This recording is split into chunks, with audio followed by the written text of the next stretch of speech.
B environmental pollution অর্থাৎ পরিবেশ দূষণ। আমরা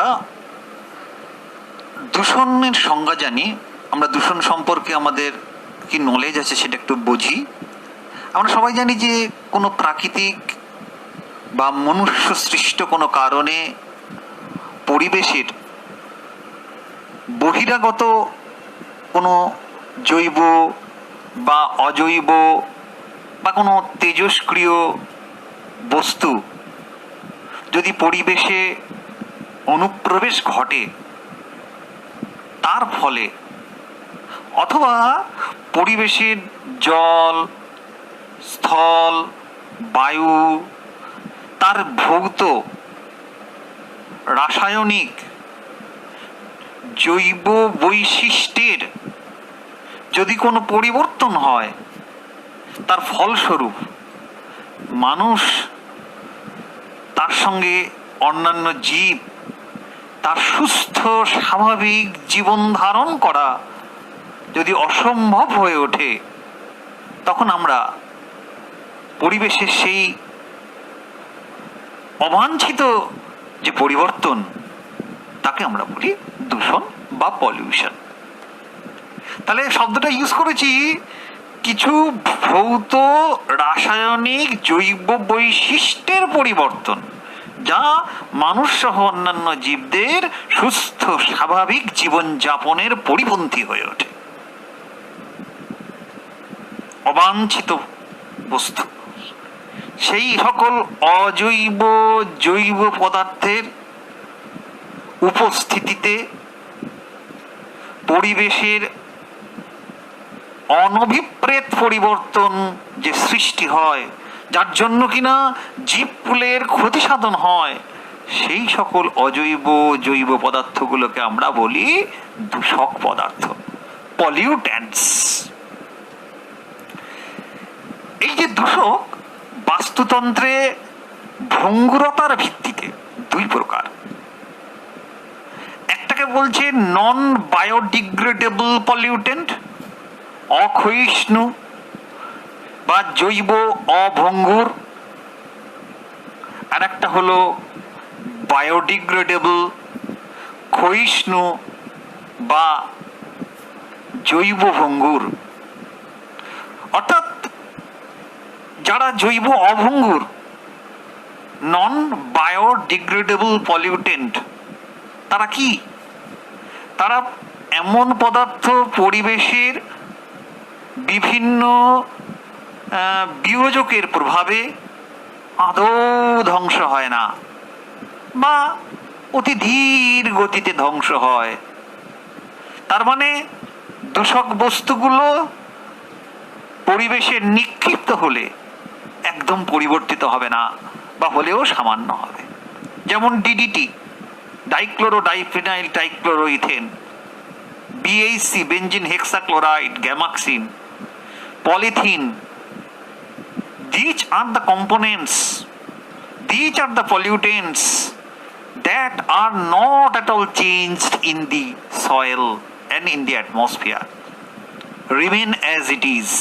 প্রকৃতিতে অবিকৃতভাবে থেকে যায় বা আংশিকভাবে বিয়োজিত হয়, বিশ্লিষ্ট হয়। তাই বলছে অক্ষয়িষ্ণু বা জৈব অভঙ্গুর, নন বায়োডিগ্রেডেবল পলিউটেন্টস। তাহলে ক্ষয়িষ্ণু বা ডিগ্রেডেবল পলিউটেন্ট কোনটা? বায়োডিগ্রেডেবল পলিউটেন্টস হচ্ছে তারা যারা সহজেই পরিবেশের বিভিন্ন বিয়োজক দ্বারা বিশ্লিষ্ট হয়, ধ্বংসপ্রাপ্ত হয় এবং সহজে অজৈব উপাদানে পরিবর্তিত হয়ে মাটিতে সংযোজিত হয়, পরিবেশে সংযোজিত হয়। এই যে বাড়ির সবজি বাগানের বা বাজারের সবজি আবর্জনা, গবাদি পশুর, পোলট্রি পাখির যত বর্জ্যবস্তু, what are those? These are biodegradable. কেন? তারা সহজেই বিয়োজক দ্বারা বিয়োজিত, বিশ্লিষ্ট হয়ে পরিবেশে সংযোজিত হয়। তাই তাদের আমরা বলি জৈব ভঙ্গুর, বায়ো ডিগ্রেডেবল পলিউটেন্টস। প্রকৃতির ভিত্তিতে পলিউটেন্টস দুই প্রকার, প্রাথমিক দূষক প্রাইমারি পলিউটেন্ট, গৌণ দূষক সেকেন্ডারি পলিউটেন্ট। প্রাথমিক দূষক মানে কি? যে দূষকগুলি উৎস থেকে, উৎস মানে যেখান থেকে দূষক উৎপন্ন হচ্ছে, উৎস থেকে সরাসরি পরিবেশে নিক্ষিপ্ত হবে, ক্লিয়ার, এবং পরিবেশকে দূষিত করবে। ছাই, ধোঁয়া, carbon dioxide, carbon monoxide, sulphur dioxide, ফুলের পরাগরেণু, তেজস্ক্রিয় পদার্থ সরাসরি উৎস থেকে উৎপন্ন হয়ে পরিবেশে নিক্ষিপ্ত হচ্ছে, ক্লিয়ার। তারা হচ্ছে প্রাইমারি পলিউটেন্ট, প্রাথমিক দূষক। তাহলে নেক্সটটা কি? সেকেন্ডারি পলিউটেন্ট, গৌণ দূষক। গৌণ দূষক কোনগুলো? যে পলিউটেন্টগুলো বা যে দূষক পদার্থগুলো দুই বা দুইয়ের অধিক প্রাইমারি পলিউটেন্ট, প্রাথমিক দূষকের সঙ্গে বা অন্য কোনো পদার্থের সঙ্গে বিক্রিয়া করবে রাসায়নিকভাবে, ক্লিয়ার, তারপরে এমন একটা পদার্থ উৎপন্ন করবে, সেটাও ভয়ঙ্কর দূষক। তাহলে একাধিক প্রাইমারি বা প্রাথমিক দূষকের মধ্যে বিক্রিয়া বা কোনো প্রাইমারি দূষকের সঙ্গে অন্য কোনো রাসায়নিক পদার্থের বিক্রিয়া, আর সেই বিক্রিয়ায় উৎপন্ন হবে এমন দূষক পদার্থ যা পরিবেশে নিক্ষিপ্ত হলে, বায়ুতে, মাটিতে, জলে নিক্ষিপ্ত হলে বায়ু, জল, মাটি দূষিত হবে। তখন দ্বিতীয় উৎপন্ন দূষক পদার্থকে নাম দেওয়া হবে সেকেন্ডারি পলিউটেন্ট, গৌণ দূষক। যেমন PAN, peroxy acetyl nitrate, ozone O3, sulphur trioxide SO3, এগুলো সমস্ত হলো সেকেন্ডারি পলিউটেন্ট বা গৌণ দূষক। এবার আসছি অবস্থার ভিত্তিতে দূষক তিন প্রকার: সলিড, কঠিন, তরল লিকুইড, অ্যান্ড গ্যাসিয়াস, গ্যাসীয় দূষক। কঠিনের মধ্যে ধাতু আছে আর্সেনিক, লেড, ক্যাডমিয়াম, এগুলো সবাই তোমরা জানো, ক্রোমিয়াম, লোহা। আর তরল দূষকের মধ্যে বিভিন্ন ধরনের তরল কীটনাশক, পতঙ্গনাশক, ছত্রাকনাশক, কৃমিনাশক ইত্যাদি ইউজ করা হয়। আর গ্যাসীয় দূষকের মধ্যে সবাই জানো carbon monoxide, sulphur dioxide, nitrogen dioxide, N2O5, তারপরে N2O, H2S, এরকম বিভিন্ন পদার্থ। আবার উৎপত্তির ভিত্তিতে এই দূষকগুলো আবার দু প্রকার। একটা হচ্ছে মানে প্রাকৃতিক দূষক, ন্যাচারাল পলিউটেন্ট। এই যে ফুলের পরাগরেণু, ন্যাচারাল পলিউটেন্ট, এত কিছু করার নেই না। বিভিন্ন পচনশীল, যেখানে গার্বেজগুলো পড়ে রয়েছে, গাছের কোনো প্রাণী মরে পড়ে গেছে, পচছে, উদ্ভিদ, পচনশীল জৈব বস্তু, উদ্ভিদাংশ মাটিতে পচছে, মিথেন উৎপন্ন হবে, H2S উৎপন্ন হবে, কার্বন ডাইঅক্সাইড উৎপন্ন হবে, দাবানল থেকে কার্বন ডাইঅক্সাইড উৎপন্ন হবে, ছাই উৎপন্ন হবে, আগ্নেয়গিরি থেকে সালফার এবং নাইট্রোজেনের অক্সাইড উৎপন্ন হবে, লাভা বেরোবে। এই যে ছাই বেরোবে, সালফার বেরোবে, মহাজাগতিক উল্কাপাত হচ্ছে, ধূমকেতু উৎপন্ন বেরোচ্ছে, এক্স রে আসছে, গামা রে আসছে, তাই না, আর ইউভি রে আসছে। অল দ্য ন্যাচারাল পলিউটেন্টস, প্রাকৃতিক দূষক। কিন্তু হিউম্যান ক্রিয়েটেড পলিউটেন্ট, অর্থাৎ মনুষ্য সৃষ্ট বিভিন্ন দূষক আছে। কলকারখানা থেকে বেরোচ্ছে ধোঁয়া, কলকারখানা থেকে গরম জল নদীতে, সমুদ্রে পড়ছে, রাসায়নিক পদার্থ নির্মিত তরলগুলো পুকুর, নদী, হ্রদে নির্গত হচ্ছে, পারমাণবিক কেন্দ্র থেকে বেরোচ্ছে, বিভিন্ন যানবাহন থেকে দূষিত গ্যাস বেরোচ্ছে, বিভিন্ন পারমাণবিক কেন্দ্র থেকে তেজস্ক্রিয় পদার্থ, রশ্মি বেরোচ্ছে, তাই না। নিত্য ব্যবহার করা যে পৌর আবর্জনা প্রত্যেকের বাড়ি থেকে বেরোচ্ছে, সেগুলো গিয়ে ডাম্পারে পড়ছে, ডাম্পার নিয়ে যাচ্ছে, সেখানে গিয়ে ফেলছে। প্লাস্টিক, দুনিয়ার প্লাস্টিক, বোতল, রবার, সবই হচ্ছে মনুষ্য সৃষ্ট দূষক। জৈব দূষক এরা, অ্যালডিহাইড, কিটোন, বেনজিন, টারপিন, তাই না? Different types of organic medicines, অজৈব দূষক সালফার, নাইট্রোজেনের অক্সাইড, সালফারের অক্সাইডস, ক্লোরোফ্লোরোকার্বন, কার্বন মনোক্সাইড, কত বলবো, এগুলো সব। তাহলে একটা মানে ধারণা দিলাম দূষণে। এবার আমরা একদম সরাসরি সিলেবাসের একটা জায়গায় আসি। বইয়ের মধ্যে আছে, দেখবে প্রথম হচ্ছে বায়ু দূষণ নিয়ে আলোচনা করবো আজকে, এয়ার পলিউশন। এই যে পৃথিবীতে জীবের উৎপত্তি এবং তাদের অস্তিত্বকে টিকিয়ে রাখা দরকার, তাই জন্য দরকার হচ্ছে বায়ুমণ্ডল যেন স্বাভাবিক থাকে। কারণ বায়ুমণ্ডলের অক্সিজেন সমস্ত জীবের অক্সিজেন সাপ্লাই দেবে শ্বসনের জন্য, বায়ুর কার্বন ডাই অক্সাইড সাপ্লাই দেবে উদ্ভিদ, সবুজ উদ্ভিদকে খাদ্য তৈরি করতে, নাইট্রোজেন যুক্ত যৌগ গঠনে কাজে লাগবে। কিন্তু উদ্ভিদ প্রাণীর স্বাভাবিক বৃদ্ধি বিকাশে বিশুদ্ধ বায়ু এবং তার উপাদানগুলো যেমন স্বাভাবিক মাত্রায় বজায় থাকা একান্ত প্রয়োজন। কিন্তু এই মানুষ কিন্তু বিভিন্ন কারণে অবাঞ্ছিত কিছু রাসায়নিক পদার্থ in the form of solid, কঠিন অবস্থায়, ইন ফর্ম অফ লিকুইড, তরল অবস্থায়, in form of gaseous condition, গ্যাসীয় অবস্থায় তারা কিছু বিজাতীয় বস্তুকে পরিবেশে নিক্ষিপ্ত করছে, বায়ুতে নিক্ষিপ্ত করছে, বায়ুতে মিশিয়ে দিচ্ছে। তার মানে কি হলো?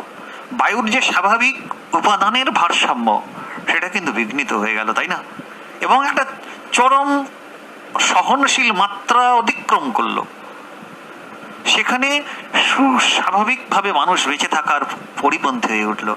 যতদিন লকডাউন চলছিল, যখন বিভিন্ন কলকারখানা, গাড়ি চলছিল না, তখন যে পরিবেশ দেখাচ্ছিল, আবার যখন গাড়িগুলো চলতে শুরু করলো, পরিবেশের পার্থক্যটা প্রতীয়মান হলো। তার মানে একটা পরিপন্থী সহন মাত্রার বাইরে যদি চলে যায়, একটা বাইরে চলে গেলেই বায়ুতে স্বাভাবিক নিয়ন্ত্রণ ব্যবস্থাকে হারিয়ে ফেলবে না? বহিস্থ পদার্থ কণা অবাঞ্ছিত মাত্রাতিরিক্তভাবে সঞ্চয় হবে, বায়ুর স্বাভাবিক মাত্রা হারিয়ে ফেলবে। ফলে প্রত্যক্ষ পরোক্ষভাবে জীবজগৎ কিন্তু তা প্রভাবিত হবে। তাহলে বায়ুর এই কুপ্রভাব একটা গুরুত্বপূর্ণ হলো, সেটা হচ্ছে দ্যাট ইজ কল বায়ু দূষণ। তাহলে বায়ু দূষণটা কি? বিভিন্ন রাসায়নিক, ভৌত, জৈব পদার্থ দিয়ে সংঘটিত একটা আভ্যন্তরীণ বাহ্যিক পরিবেশের অবাঞ্ছিত একটা পরিবর্তন, যেটা কিনা বায়ুমণ্ডলের স্বাভাবিক বৈশিষ্ট্যকে পরিবর্তন করে দেয়, and that is called air pollution। এবং তোমরা সবাই জানো, এই যে বায়ুতে আমরা বায়ু দূষণের কারণে একদম সিলেবাসে স্পেসিফিক্যালি, আমি একদম সেই স্পেসিফিক্যালি পড়াবো, এর বাইরে একটুও যাব না, আমরা একবারে শুনবো না, অবান্তর কোনো কথা পড়বিও না, পড়ার দরকারও নেই। একদম প্রথম কি বলছে দেখ, বায়ু দূষণের ফার্স্ট কারণ বলেছে গ্রিন হাউস গ্যাস, সিলেবাসে আছে। গ্রিন হাউস গ্যাস কোনটা? বলছে বায়ুমণ্ডলের উপর প্রভাব বিস্তারকারী ক্ষতিকারক প্রধান গ্রিন হাউস গ্যাস কোনগুলো? না, carbon dioxide, methane, nitrous oxide, chlorofluorocarbon, ozone, sulphur dioxide. বায়ু দূষক গ্লোবাল ওয়ার্মিং, বিশ্ব উষ্ণায়ন ঘটায়, তাই না? এই যে গ্রিন হাউস গ্যাসের উৎস বিভিন্ন, যেমন বিভিন্ন দাহ্য বস্তুর যখন দহন বা কম্বাসন হয়, যখন ফার্মেন্টেশন বা সন্ধান হয়, যখন পচন বা পিউট্রিফিকশন হয়, শটন হয়, যখন ধোঁয়াশা তৈরি হয়, তাহলে শ্বাসক্রিয়ার মাধ্যমে বায়ুতে প্রচুর প্রচুর প্রচুর পরিমাণ কার্বন ডাই অক্সাইড সংযোজিত হয়। নাইট্রাস অক্সাইড, এই যে অরণ্য নিধন হচ্ছে, যেভাবে ডিফরেস্টেশন হচ্ছে, যেভাবে বায়োমাসকে পোড়ানো হচ্ছে, হ্যাঁ, বায়োমাস বার্নিং হচ্ছে, যেভাবে নাইট্রোজেনাস ফার্টিলাইজার ইউজ করা হচ্ছে, যেভাবে কম্বাস্টিং অফ ফসিল ফুয়েল অর্থাৎ কিনা কয়লাকে পোড়ানো হচ্ছে, তার ফলে উৎপন্ন হচ্ছে এই নাইট্রাস অক্সাইড। এই যে মিথেন, তোমরা পড়েছো CH4, বায়োলজিক্যাল সিস্টেমে অবাধ বিয়োজনকালে উৎপন্ন হয়, বায়োমাস দহনকালে হয়, ল্যান্ডফিলিং এর সময় হয়, জলাভূমি তৈরি করে রাখলো দিনের পর দিন সেখানে হয়, এমনকি অরণ্যে যখন ফরেস্ট ফায়ার হয়, দাবানল হচ্ছে, তখন মিথেন কার্বন ডাই অক্সাইড উৎপন্ন হচ্ছে। এই যে O3, NO, SO2 এই গ্যাসগুলি বায়ুতে জীবাশ্ম জ্বালানির দহনকালে হচ্ছে। রাসায়নিক পদার্থ প্রস্তুতিকালে বিভিন্ন মানে তোর উৎপন্ন হচ্ছে, ফলে বায়ুতে সংযোজিত হচ্ছে। এই যে ক্লোরোফ্লোরোকার্বন তোমরা সবাই জানো, এখন তো এগুলোর ইউজ কমে গেছে না, রেফ্রিজারেটর এয়ার কন্ডিশনগুলোতে লাগে, তৈরি হতো আগে। এছাড়া অ্যারোসল, অ্যারোসল এই আরও এসওএল অতিরিক্ত ব্যবহার হলে তো বায়ু দূষণ হবেই। অ্যারোসলটা কি? যে বায়ু বা অন্য কোনো গ্যাসে কিছু কঠিন বা তরল পদার্থের অতি সূক্ষ্ম সূক্ষ্ম কণা ভাসমান থাকে, এগুলোকে আমরা অ্যারোসল বলি। এদের ব্যাস হচ্ছে 0.1 থেকে 100 মাইক্রন। এটা এয়ার পলিউটেড। শ্যাম্পু, তারপরে ফার্নিচার ফোম, ঠিক আছে, hair spray, mouth spray, plant spray, shaving foam, সুপালিশের স্প্রে, স্প্রে পেন্ট করা হয়। এরা স্মোক, ফিউম, ডাস্ট, মিস্ট বিভিন্ন ফর্মে পাওয়া যায়। স্মোক মানে কোনগুলো? মানে যখন কোনো কিছু পোড়ানো হয় আর কি, হ্যাঁ, দহন করানো হয়, তখন বায়ুতে ভাসমান যে কার্বন কণা সেটা বাষ্পাকারে থাকে, দ্যাট ইজ কল্ড স্মোক। 1 মাইক্রনের ব্যাসের কম। আর ফগ মানে কোনটা? কুয়াশা যেটাকে বলিস তোরা, অর্থাৎ দৃশ্যমান যে বাষ্পটা অ্যাকচুয়ালি বাতাসে আর কি, হ্যাঁ, থাকে, সেটাকে বলছে কুয়াশা। আর মিস্ট মানে হলো ধূলিকণা নিয়ে, গ্যাস নিয়ে, অসংখ্য জলীয় বাষ্প নিয়ে একটা হালকা কুয়াশার মতো একটা কি বলবো মেঘপুঞ্জ তৈরি করে, বুঝলি? আর সেই মেঘপুঞ্জটা কি বলা হচ্ছে? মিস্ট। আর একটা হলো মানে এসপিএম, যেটাকে আমরা বাংলায় বলি এসপিএম কে বলা হয় ভাসমান সূক্ষ্ম কণা। এসপিএম ফুল ফর্ম হলো সাসপেন্ডেড পার্টিকুলেট ম্যাটার্স। মানে কি? যে সমস্ত এয়ার পলিউটেন্ট বায়ুতে কঠিন পদার্থ, ওকে, এবং তরল পদার্থ, কঠিনও হতে পারে তরল হতে পারে, অত্যন্ত সূক্ষ্ম সূক্ষ্ম কণিকা রূপে ভাসমান অবস্থায় থাকে, হ্যাঁ, এবং বায়ুতে বহু দূরে স্থানান্তরিত হতে পারে। বিভিন্ন কলকারখানার চিমনি দিয়ে বেরোচ্ছে, রান্নার চিমনি দিয়ে বেরোচ্ছে, ধূলিকণা মানে ডাস্ট, ভাইরাস সব বায়ুতে বহুদূর ছড়িয়ে ছড়িয়ে পড়ে, বুঝছে? এবং যানবাহনের ডিজেল, পেট্রোল, কয়লা, কেরোসিন, তারপরে ওই যে বলে গ্যাসোলিন, ওগুলো সব পোড়ালে, এগুলো থেকে অসম্পূর্ণ দহনকালে, ইনকমপ্লিট কম্বাসন করলে, এগুলো বহু দূরে ইটভাটায় যখন দহন হয়, প্রচুর উপর থেকে চিমনি দিয়ে বেরোচ্ছে, পোড়ানো হয়, নির্গত হচ্ছে। তার মানে কুয়াশা অনেক সময় লক্ষ্য করবি শীতকালে, কুয়াশা শীতকালে বাতাসে যে জলীয় বাষ্প তার সাথে কনডেন্সড হয়ে যায়, ঘনীভূত হয়ে যায়, এবং তার ফলে একটা জলকণা তৈরি করে এবং ভূপৃষ্ঠ সংলগ্ন বায়ুতে ভেসে দিয়ে দূষণ ঘটায়। শহরাঞ্চলে এটা বেশি দেখা যায়। শহরাঞ্চলের বায়ুতে অ্যাকচুয়ালি কি হয়? অধিক পরিমাণ নাইট্রোজেনের অক্সাইডস থাকে, হাইড্রোকার্বনের উপস্থিতি থাকে। এই যে জলীয় বাষ্প, হাইড্রোকার্বন, নাইট্রোজেনের অক্সাইড এবং ধূলিকণা সবগুলো মিলে মিশে উজ্জ্বল সূর্যালোকের উপস্থিতিতে একটা ধোঁয়াশার সৃষ্টি করে, ওকে, এই ধোঁয়াশার সৃষ্টি করে। এবং এবং এই সূর্যালোকের উপস্থিতিতে বাতাসের এই যে নাইট্রাস অক্সাইড এনো, সঙ্গে বিভিন্ন উদ্বায়ী জৈব যৌগ, ওকে, বিভিন্ন, বিশেষত ধরতে পারিস হাইড্রোকার্বন, এইচসি, তারা আলোক রাসায়নিক বিক্রিয়া ঘটিয়ে প্রাথমিক এবং গৌণ দূষক পূর্ণ একটা ধোঁয়াটে একটা অবস্থা সৃষ্টি করে। দ্যাট পার্টিকুলার ধোঁয়াটে অবস্থাটাকে আমরা বলি আলোক রাসায়নিক ধোঁয়াশা, যাকে ইংরেজিতে বলা হয় ফটোকেমিক্যাল স্মোক। যেমন অ্যালডিহাইড যৌগ, নাইট্রোজেন ডাইঅক্সাইড, যেমন ওজোন, যেমন প্যান, এরা সব ফটোকেমিক্যাল স্মোক। যেমন ওর সাথে অক্সিজেন, যেমন অক্সিজেনের সাথে O2 বিক্রিয়া করলো সানলাইটে, O3 তৈরি করলো। যেমন NO2 সাথে NOর সাথে O3 বিক্রিয়া করলো সানলাইটে, NO2 যোগ অক্সিজেন। যেমন হাইড্রোকার্বনের সাথে NO2 প্লাস O2 বিক্রিয়া করলো, উৎপন্ন করলো প্যান, পারক্সি অ্যাসিটাইল নাইট্রেট, ঠিক এরকম, ওকে। এবারে বলছে এগুলো হচ্ছে কারণ সিলেবাসে। এবারে বলছে বায়ু দূষণের ফলটা কি? ফলে একটা জিনিস আছে, তোকে বলছে অম্ল বৃষ্টি, অ্যাসিড রেন। সেটা কি অ্যাসিড রেন? এই যে টার্মিনোলজি, এটা প্রথম রবার্ট এঙ্গার বলে একজন বিজ্ঞানী 1872 খ্রিস্টাব্দে প্রথম প্রয়োগ করেছিলেন। তো বাতাসে যখন ভাসমান বিভিন্ন রাসায়নিক পদার্থ, যেমন সালফার ডাইঅক্সাইড, যেমন নাইট্রোজেন ডাইঅক্সাইড, যখন বৃষ্টির জলের সাথে, শিশিরের সাথে, তুষারের সাথে মিশে বিক্রিয়া করে, তাহলে কি করে? বলে অ্যাসিড তৈরি করে। H2SO4, HNO3, HNO2, হ্যাঁ উৎপন্ন করে। এই যে অম্লবৃষ্টিতে, এটাই যখন ভূপৃষ্ঠে পতিত হয় তখন অম্লবৃষ্টি, অ্যাসিড রেন।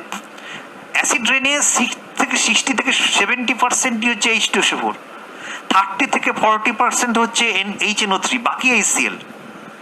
স্বাভাবিক যে বৃষ্টি হয় যখন স্বাভাবিক বৃষ্টির জলে ঈষৎ আম্লিক, কিন্তু pH 5.6, কারণ এতে তো জলের সাথে CO2 বিক্রিয়া করে H2CO3 তৈরি করে কার্বনিক অ্যাসিড থাকে। কিন্তু অম্লবৃষ্টির pH, ওটা কিন্তু pH হচ্ছে 4, প্রায় 4।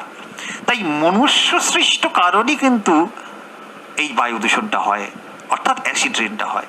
কারণ কলকারখানা থেকে জীবাশ্ম জ্বালানি দহন করলে NO2SO2 বেরোবে, আর এই NO2SO2-র কথা তো একটু আগে শেখানো হলো। HNO3, H2SO4 এই অ্যাসিডগুলো উৎপন্ন করবে। তারা যখন জলীয় বাষ্পের সঙ্গে বৃষ্টির জলের সঙ্গে ভূপতিত হবে, তাহলে কি হবে? মাটিতে, জলে এই অ্যাসিডের পরিমাণ বৃদ্ধি পাবে। তার মানে HCl কলকারখানা থেকে বেরোলো, অন্য কোনো উৎস থেকে বেরোলো, তাই হবে। এই অ্যাসিড রেন আমরা দুভাগে আলোচনা করতে পারি। আমরা বিভিন্ন পত্রপত্রিকায় দেখি অ্যাসিড রেনকে আমরা দুই ডিপোজিশনে পাই। একটা বলছে wet deposition and dry deposition. Wet deposition মানে কি? বলছে এই যে অম্লধর্মী গ্যাসগুলো থেকে যে জিনিসটা পাওয়া গেল, অর্থাৎ এনোর থেকে, NOx থেকে বা SO2 থেকে যে HNO3, HNO2 আর H2SO4 পেলাম, এই অ্যাসিডগুলো যখন আম্লিক প্রকৃতির বৃষ্টি, বরফ, কুয়াশার আকারে ভূপাতিত হয়, তাহলে তখন আমরা অ্যাসিড রেনটাকে আমরা কি বলবো? Acid rain, acid snow, acid smoke. কিন্তু যখন ড্রাই ডিপোজিশন হবে, অর্থাৎ আম্লিক গ্যাসগুলো যখন বায়ুবাহিত হবে, দিয়ে বিভিন্ন উদ্ভিদ প্রাণীতে বা কোনো প্রাকৃতিক উপাদানে সঞ্চিত হবে, ধরা যাক কোনো পাথরের একটা কেল্লা বা তাজমহলের গায়ে আটকে গেল, বাড়িতে যদি কোনো পাথরের জিনিস থাকে তাতে পড়লো, তাহলে কি হবে? ক্ষতি। তখন তাকে বলবো ড্রাই ডিপোজিশন। তাহলে অম্লবৃষ্টির কারণে একটা পরিবেশে বিভিন্ন প্রত্যক্ষ পরোক্ষ কিছু ঘটনা পরিলক্ষিত হয়। কি হয় না, প্রথম যে কথাটা বলা উচিত সেটা হচ্ছে জলাশয়গুলো ক্ষতিগ্রস্ত হয়। জলাশয়গুলো ক্ষতিগ্রস্ত হয় কিরকম ক্ষতিগ্রস্ত হতে পারে? মানে অম্লবৃষ্টি যখন হয় তখন আর কি বেশিরভাগ জলাশয়ের অম্লত্বটা বেড়ে যায়, মানে pH-টা কমে যায়। ওকে, তার ফলে বেশি অম্লত্ব হয়ে গেলে সেখানে জলজ প্রাণীর বাঁচার একটা অন্তরায় হয়ে ওঠে। কোনো মানে সেই জল পান করা যাবে না। জলে ফাইটোপ্ল্যাঙ্কটন, জুপ্ল্যাঙ্কটনগুলো যদি মরে যাবে, অম্লবৃষ্টির কারণে জলাশয়ের জলে অ্যালুমিনিয়াম ডিজলভ হবে, অত্যন্ত টক্সিক ওয়াটার তৈরি হবে, যা সমস্ত জলজ প্রাণীর মৃত্যুর কারণ হয়ে দাঁড়াবে।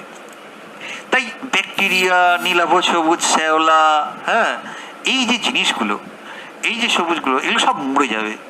তাই জলজ বাস্তুতন্ত্রকে রক্ষা করার জন্য, খাদ্য শৃঙ্খলকে রক্ষা করার জন্য অ্যাসিড রেনকে প্রতিহত করতে হবে। অ্যাসিড রেন জলজ খাদ্য শৃঙ্খলকে বানচাল করে দেবে। দ্বিতীয় যে জায়গাটায় আমাকে আসতে হবে, অ্যাসিড রেনের কারণে সিলেবাসে বলছে মৃত্তিকার উপর কি প্রভাব সৃষ্টি করি? স্যার করে, কারণ অম্লবৃষ্টির কারণে মাটিতে যে মৌলগুলো থাকে, potassium, calcium, phosphorus, sodium, magnesium, লোহা, এরা তো জলে দ্রাব্য হয়ে মৃত্তিকা থেকে অপসারিত হয়।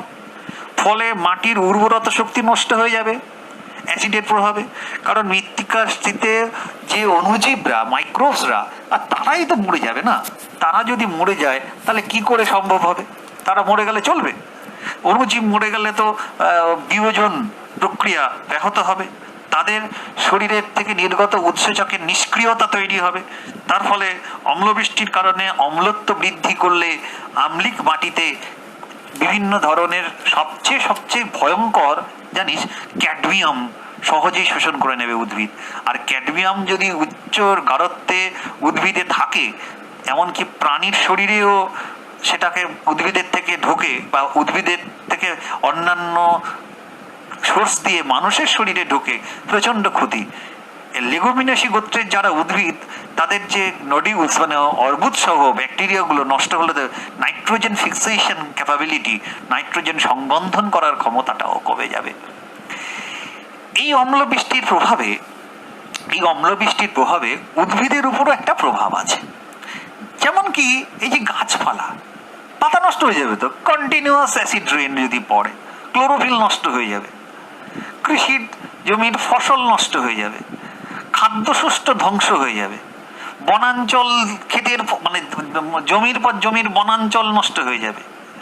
খাদ্যশস্যের জন্য জীবসার প্রয়োগ করা হয়, চুন প্রয়োগ করা হয়, তাহলে কি হয়, একটু যে অ্যাসিডিটি তার থেকে গাছকে রক্ষা করা যায়। মানে বিভিন্ন যে ভারী ধাতু ক্যাডমিয়াম, ক্রোমিয়াম, অ্যালুমিনিয়াম গ্রহণ করে সঞ্চয় করবে, আর তার ফলে বিষক্রিয়ায় গাছগুলোও মারা যাবে। তার মানে অ্যাসিড রেন ভারী ধাতু, বিষাক্ত ধাতু, হেভি মেটাল অ্যাবজর্পশন ক্যাপাবিলিটি বাড়িয়ে দিয়ে তার বিষক্রিয়া সৃষ্টি করার উপর একটা মানে সমস্যা তৈরি করতে পারে উদ্ভিদে। এবার আমরা আসবো এই অ্যাসিড রেন মানুষের উপর কি প্রভাব তৈরি করতে পারে। অ্যাকচুয়ালি দেখ, মানে মানুষের স্বাস্থ্যের উপর প্রত্যক্ষ প্র্যাকটিক্যালি কোনো প্রভাব নেই। হ্যাঁ, তুই যদি যখন বৃষ্টির সময় দাঁড়িয়ে আছিস, তাহলে গায়ে পড়লো, চামড়ার ক্ষতি হবে, ঠিক আছে। এমনকি আমরা মানে মানুষের যে হৃৎপিণ্ড, ফুসফুস ঘটিত রোগ দেখা দিতে পারে, অ্যাজমা হতে পারে, ব্রঙ্কাইটিস হতে পারে, পেটের ডিজিজ হতে পারে, নার্ভাস সিস্টেমের প্রবলেম হতে পারে, এগুলো আসতে পারে, স্নাবিক প্রবলেম আসতে পারে। একটু আগে তোদের একটা কথা বলেছেন, বিভিন্ন স্থাপত্যের উপর একটা প্রভাব পড়ে। মানে বিভিন্ন স্থাপত্য, যেমন ধর আগ্রার যে তাজমহলের কথা পড়েছিস তোরা জানিস, দিল্লির যে লাল কেল্লা, জামা মসজিদ, কলকাতা আমাদের ভিক্টোরিয়া মেমোরিয়াল আছে, মেমোরিয়াল হল আছে, ব্রিটিশ পার্লামেন্ট বিল্ডিং আছে, এরকম দেয়ার আর সো মেনি ঐতিহাসিক পৌরাণিক সমস্ত স্মৃতিসৌধ আছে। সেগুলো যে মেটেরিয়ালগুলো দিয়ে তৈরি, ডিউ টু অ্যাসিড রেন, যদি যেখানে যেন মার্বেল পাথর আছে, ক্যালসিয়াম কার্বনেট, তাতে পাথরগুলো ক্ষয়ে যাবে। এটাকে বলা হয় স্টোন ক্যান্সার। CaCO3 যদি সালফিউরিক অ্যাসিডের সাথে বিক্রিয়া করে CaSO4, জল আর কার্বন ডাইঅক্সাইড উৎপন্ন হবে। স্টোন ক্যান্সার, স্টোন লেপ্রোসি এইভাবে ক্ষতি করবে অম্লবৃষ্টির কারণে, ঠিক আছে। এবং কি আমি এমনও জানি, এই যে অম্লবৃষ্টি ব্রিটিশ পরিবেশে সংকট অবস্থা সৃষ্টি করে অনেক সময়, সেখানে অ্যাসিড স্নো অর্থাৎ অম্ল তুষার অত্যধিক মাত্রায় পতিত হয় এবং তার ফলে ক্ষতি হয় এবং সহজে গলে না, তো না, ওখানে ফ্রিজিং টেম্পারেচার থাকে। পলিউশন টাইম বোম বলা হয় ওটাকে, পলিউশন টাইম বোম। হ্যাঁ, এই অম্লবৃষ্টির কারণে অ্যালুমিনিয়াম, কপার, এই সমস্ত নির্মিত যে জলের পাইপগুলোও ক্ষতি হয়, ফলে বিষাক্ত ধাতব লবণ তৈরি হয় এবং সেটা পানীয় জলের সাথে এবার ঘরে ঘরে পৌঁছে যায় এবং সেটা মানুষের শরীরে পানীয় জলের সাথে ঢোকে, মানুষের নার্ভের পেটের রোগগুলো তৈরি হতে সাহায্য করে। এছাড়া মানুষের ক্ষেত্রে আরও একটা সমস্যা তৈরি করে, উপরে প্রভাব একটা আছে, সেটা হচ্ছে ফুসফুসের রোগ। Different types of lung diseases that may occur due to air pollution. এই যে কার্বনের কণা, আগে এখানে যখন টিটাগড় তাপ বিদ্যুৎ কেন্দ্র ছিল, প্রচুর কার্বন ডাস ছিল। তাছাড়া কার্বন যখন বাস্টিং হচ্ছে মানে কম্বাসন হচ্ছে, দহন হচ্ছে, carbon dioxide, carbon monoxide, sulphur dioxide ইত্যাদি উৎপন্ন হচ্ছে। এছাড়া ওজোন, হাইড্রোকার্বন, তাই না, অ্যালডিহাইড, এগুলো সব দূষক পদার্থ, বায়ু দূষক পদার্থ। এগুলো যখন মানুষের শ্বাসকার্যের সঙ্গে মানে কি বলবো ঢুকছে, তাহলে আমাদের শ্বাসক্রিয়াকে বিঘ্নিত করছে, শ্বাস রোগ হচ্ছে, ব্রঙ্কাইটিস হচ্ছে, স্টেনোসিস হচ্ছে, এমফাইসিমা হচ্ছে, ক্যান্সার হচ্ছে, হাঁপানি হচ্ছে, তার নিউমোনিয়া হচ্ছে, অ্যালার্জি হচ্ছে, তার মানে কি না কি হতে পারে। there are so many diseases may occur.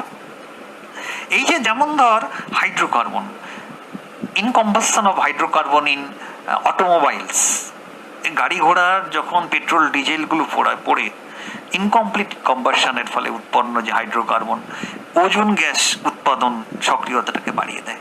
Ozone gas, এই হাইড্রোকার্বন ক্যান্সার তৈরি করছে। তুই কলকাতায় যাবি, যে চোখ জ্বালা করছে, নাক জ্বালা করছে, গলা জ্বালা করছে, অস্বস্তিকর একটা শ্বাসনালীর প্রতিবন্ধকতা, অবসাদগ্রস্ততা তৈরি হচ্ছে। আমরা এগুলো সহ্যই করতে পারবো না। ব্রঙ্কাইটিস, স্টেনোসিস তৈরি হচ্ছে, সমস্যা, দুর্বলতা, মাথা ব্যথা, মাথা ধরে থাকছে, অবসাদ আসছে, ঘুম ঘুম ভাব আসছে। ওজন তো আরো ডেঞ্জারাস, লাং সেলগুলোকে নষ্ট করে দেয়, ক্যান্সার সৃষ্টি করে দেয়, চোখের রেটিনার সেলগুলোকে নষ্ট করে দেয়, ইমিউনিটিকে নষ্ট করে দেয়। হ্যাঁ, পালমোনারি ইডিমা হয়, এমনকি হেমারেজ হয়, রক্তক্ষরণ হয়। এই যে কার্বন মনোক্সাইডের মধ্যে বিষাক্ত জিনিস আর কিছু হতে পারে না। আবদ্ধ ঘরে থাকলে কার্বন মনোক্সাইড যদি থাকে তাহলে কখন মরে যাবে কেউ জানে না। কাঠের মতো শক্ত হয়ে যাবে, বায়ুথলির প্রদাহ তৈরি করবে, হাইপক্সিয়া হয়ে যাবে, মাথা যন্ত্রণা হয়ে বমি হয়ে শেষ। কার্বন ডাইঅক্সাইডও তাই। একটু আগে এসপিএম পড়িয়েছিলাম, সাসপেন্ডেড পার্টিকুলেট ম্যাটার্স। সেগুলো শ্বাসনালীতে ঢুকলে অস্বস্তি হয় এবং শ্বাসক্রিয়ায় ব্যাহত হয়, ফুসফুসের কর্মক্ষমতা কমে যায়। নাইট্রোজেন ডাইঅক্সাইডও তাই, শ্বাসনালীতে ক্যান্সার হয়, আবরণী কোষের সমস্যা তৈরি হয়। সালফার ডাইঅক্সাইড আমাদের হাঁপানি, কাশি, ফুসফুসের রোগ, দীর্ঘস্থায়ী হলে তো ফাইব্রোসিস হয়ে যাবে, ফুসফুসের স্বাভাবিক সংকোচন প্রসারণের যে ক্ষমতা সেটা নষ্ট হয়ে যাবে, সেটা লক্ষ্য রাখতে হবে। তাহলে এই হয়ে গেল বায়ু দূষণ। তাহলে বায়ু দূষণে জল দূষণ তার কারণের মধ্যে দুটো কথা, কৃষিক্ষেত্রের বর্জ্য, এগ্রিকালচারাল রান অফ, জীবাণু, আর ফলাফলে আছে রোগ আর ইউট্রফিকেশন। রোগের মধ্যে দুটো রোগ আছে, একটা কলেরা, একটা টাইফয়েড। ওকে, চলো শুরু করি। এই যে জল দূষণ, ওয়াটার পলিউশন, এখানে একটা প্রাকৃতিক কারণে হয়, মনুষ্য সৃষ্ট কারণে হয়। জলে যদি কোনো অবাঞ্ছিত, দূষিত, বিষাক্ত বস্তু মিশে যায় তাহলে জলের কোয়ালিটি কিরম কোয়ালিটি? ফিজিক্যাল কোয়ালিটি, ভৌত প্রকৃতি, কেমিক্যাল কোয়ালিটি, রাসায়নিক প্রকৃতি, অর্গানিক ক্যারেক্টারিস্টিক্স, জৈব বৈশিষ্ট্য পাল্টে যায়। তখন মানুষ এবং অন্যান্য প্রাণীর পান অযোগ্য, নন ড্রিঙ্কেবল, একটা জলজ জীবের বাসের অযোগ্য একটা পদার্থ হয়ে ওঠে। তখন আমি তাকে বলি জল দূষণ হয়েছে। একটা পানীয় জল, তার স্বাভাবিক পিএইচ হলো 6.5 থেকে 8.5। তাহলে এবার আমরা শিখব যে কি করে এটা জল দূষণ হয়, জল দূষণের কারণগুলো কি কি। অ্যাকচুয়ালি জল যে দূষক এয়ার পলিউটেন্ট বলেছি না, এবারে ওয়াটার পলিউটেন্ট। এই জল দূষক আমি যদি উৎস অনুসারে ভাবি, মানে ইন টার্মস অফ সোর্স, একটা কেন্দ্র ভিত্তিক নির্দিষ্ট উৎস থেকে নির্গত হচ্ছে। কলকারখানা থেকে বর্জ্য জল, কলকারখানার নোংরা আবর্জনার জল, নোংরা কেমিক্যাল জল, উত্তপ্ত গরম জল পুকুরে, নদীতে, জলাশয়ে ফেলে দেওয়া হচ্ছে। অকেন্দ্র ভিত্তিক, ধরা যাক বৃহত্তর একটা জায়গায় স্বল্প মাত্রায় থাকে, যেমন প্রচন্ড বড় জলাশয়, শস্য ক্ষেত্রের রাসায়নিক পদার্থ ধুয়ে চলে এলো। ধরা যাক একটা ধান ক্ষেত, মাঝখানে একটা পুকুর, ধান খেতে কেমিক্যাল ইউজ করা হচ্ছে, ধান ক্ষেতের জলের সাথে মিশে মিশে এসে পুকুরের জলে এসে মিশছে। ক্লিয়ার? আবার দূষকের প্রকৃতি অনুসারেও আলোচনা করতে পারি। আমি তিনটে শব্দ ইউজ করেছিলাম রে, একটা বলেছিলাম ভৌত, একটা বলেছিলাম রাসায়নিক, একটা বলেছিলাম জীবিত, জৈবিক। ভৌত মানে দুর্গন্ধযুক্ত জল, ঘোলা জল, উত্তপ্ত জল। রাসায়নিক মানে কোনো অজৈব রাসায়নিক পদার্থ মেশানো আছে, ডিটারজেন্ট মেশানো আছে, সাবান মেশানো আছে, তাই না, কীটনাশক মেশানো আছে, কোনো ক্ষতিকারক ভারী ধাতু মেশানো আছে, ক্যাডমিয়াম, লেড, তারপরে পারদ, আর্সেনিক মেশানো আছে। আবার জৈব পদার্থ মেশানো জল, যেমন পচনশীল জৈব বস্তু, নোংরা নর্দমার জল, আবর্জনার পৌর জল, কচুরিপানা জমে আছে যে পুকুরে তার পচা জল, ইত্যাদি। আর জৈবিক উৎস মানে এটা কি বলতো, যেখানে প্রচুর জীবাণু আছে, there are so many microbes, disease producing microbes যে জলে পাওয়া যাবে, সেটা ব্যাকটেরিয়া, প্রোটোজোয়া, কৃমি আছে, নিমাটোডা আছে, ছত্রাক আছে, সেই জল কি ইউজ করা যায় নাকি? সেগুলো থেকে তো আমাদের ইনফেকশন হবে না, তাই সেটাও হচ্ছে ইনফেক্টেড ওয়াটার অর মানে দূষক জল, বায়ু দূষক, জল দূষক। এইবারে আমি সিলেবাসে পড়াচ্ছিলাম না, যে কি ছিল বলছে জল দূষণের কারণ, প্রথমটা কি দেখালো, বলছে কৃষি ক্ষেত্রের বর্জ্য। মানে কি, কৃষিক্ষেত্রে শস্য উৎপাদন করতেই হবে এবং উপযুক্ত জলসেচ ব্যবস্থা দরকার, যেমন সঙ্গে সঙ্গে উৎপাদনের পরিমাণ বাড়াতে গেলে রাসায়নিক সার প্রয়োগ করতে হয়েছে, আর তখনই হয় জল দূষণ। কারণ কৃষিক্ষেত্রে যখন বিভিন্ন ধরনের ইনসেকটিসাইড ইউজ করা হয়, যেটা যেটা জলের সাথে মিশে জলকে দূষিত করে। এই কীটনাশকগুলো গ্যামাক্সিন, বেনজিন, হেক্সাক্লোরাইড হতে পারে, ডিডিটি হতে পারে, তারপরে ফলিডল হতে পারে, অ্যান্ড্রিন হতে পারে। এগুলো নিজে থেকে ইউজ করতে পারি আমরা, প্রাকৃতিকভাবে বিশ্লিষ্ট হয় না। আমরা একটু আগে পড়েছিলাম এরা হচ্ছে নন বায়োডিগ্রেডেবল, অভঙ্গুর রাসায়নিক পদার্থ, তাই না, দূষক, তাই নিজে থেকে প্রাকৃতিকভাবে বিশ্লিষ্ট হয় না। জল এবং ফ্যাটে দ্রাব্য কিন্তু, আর সেই জন্য এটা জীবের দেহে সঞ্চিত হয়, ফ্যাটে সঞ্চিত হয়, জৈব সঞ্চয়ন হয়। শব্দটা কি ইউজ করলাম, জৈব সঞ্চয়ন, বায়ো অ্যাকুমুলেশন হয়।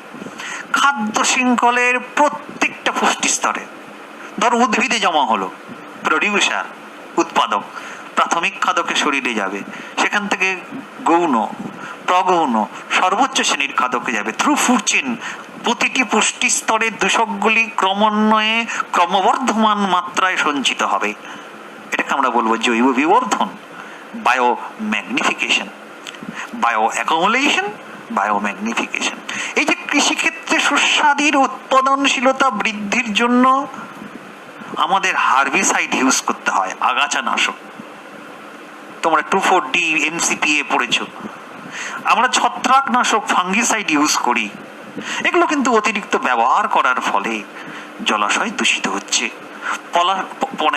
মানে পরিবেশের ক্ষতি হচ্ছে।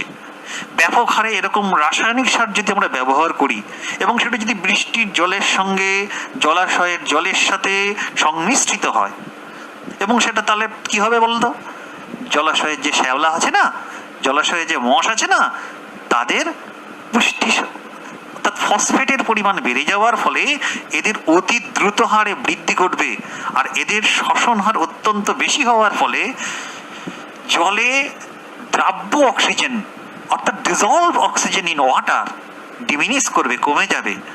তাকে আমরা বলবো বিওডি, বায়োলজিক্যাল অক্সিজেন ডিমান্ড বেড়ে যাওয়া। আর এই ঘটনাকেই বলা হয় অ্যালগাল ব্লুম। এছাড়া অত্যধিক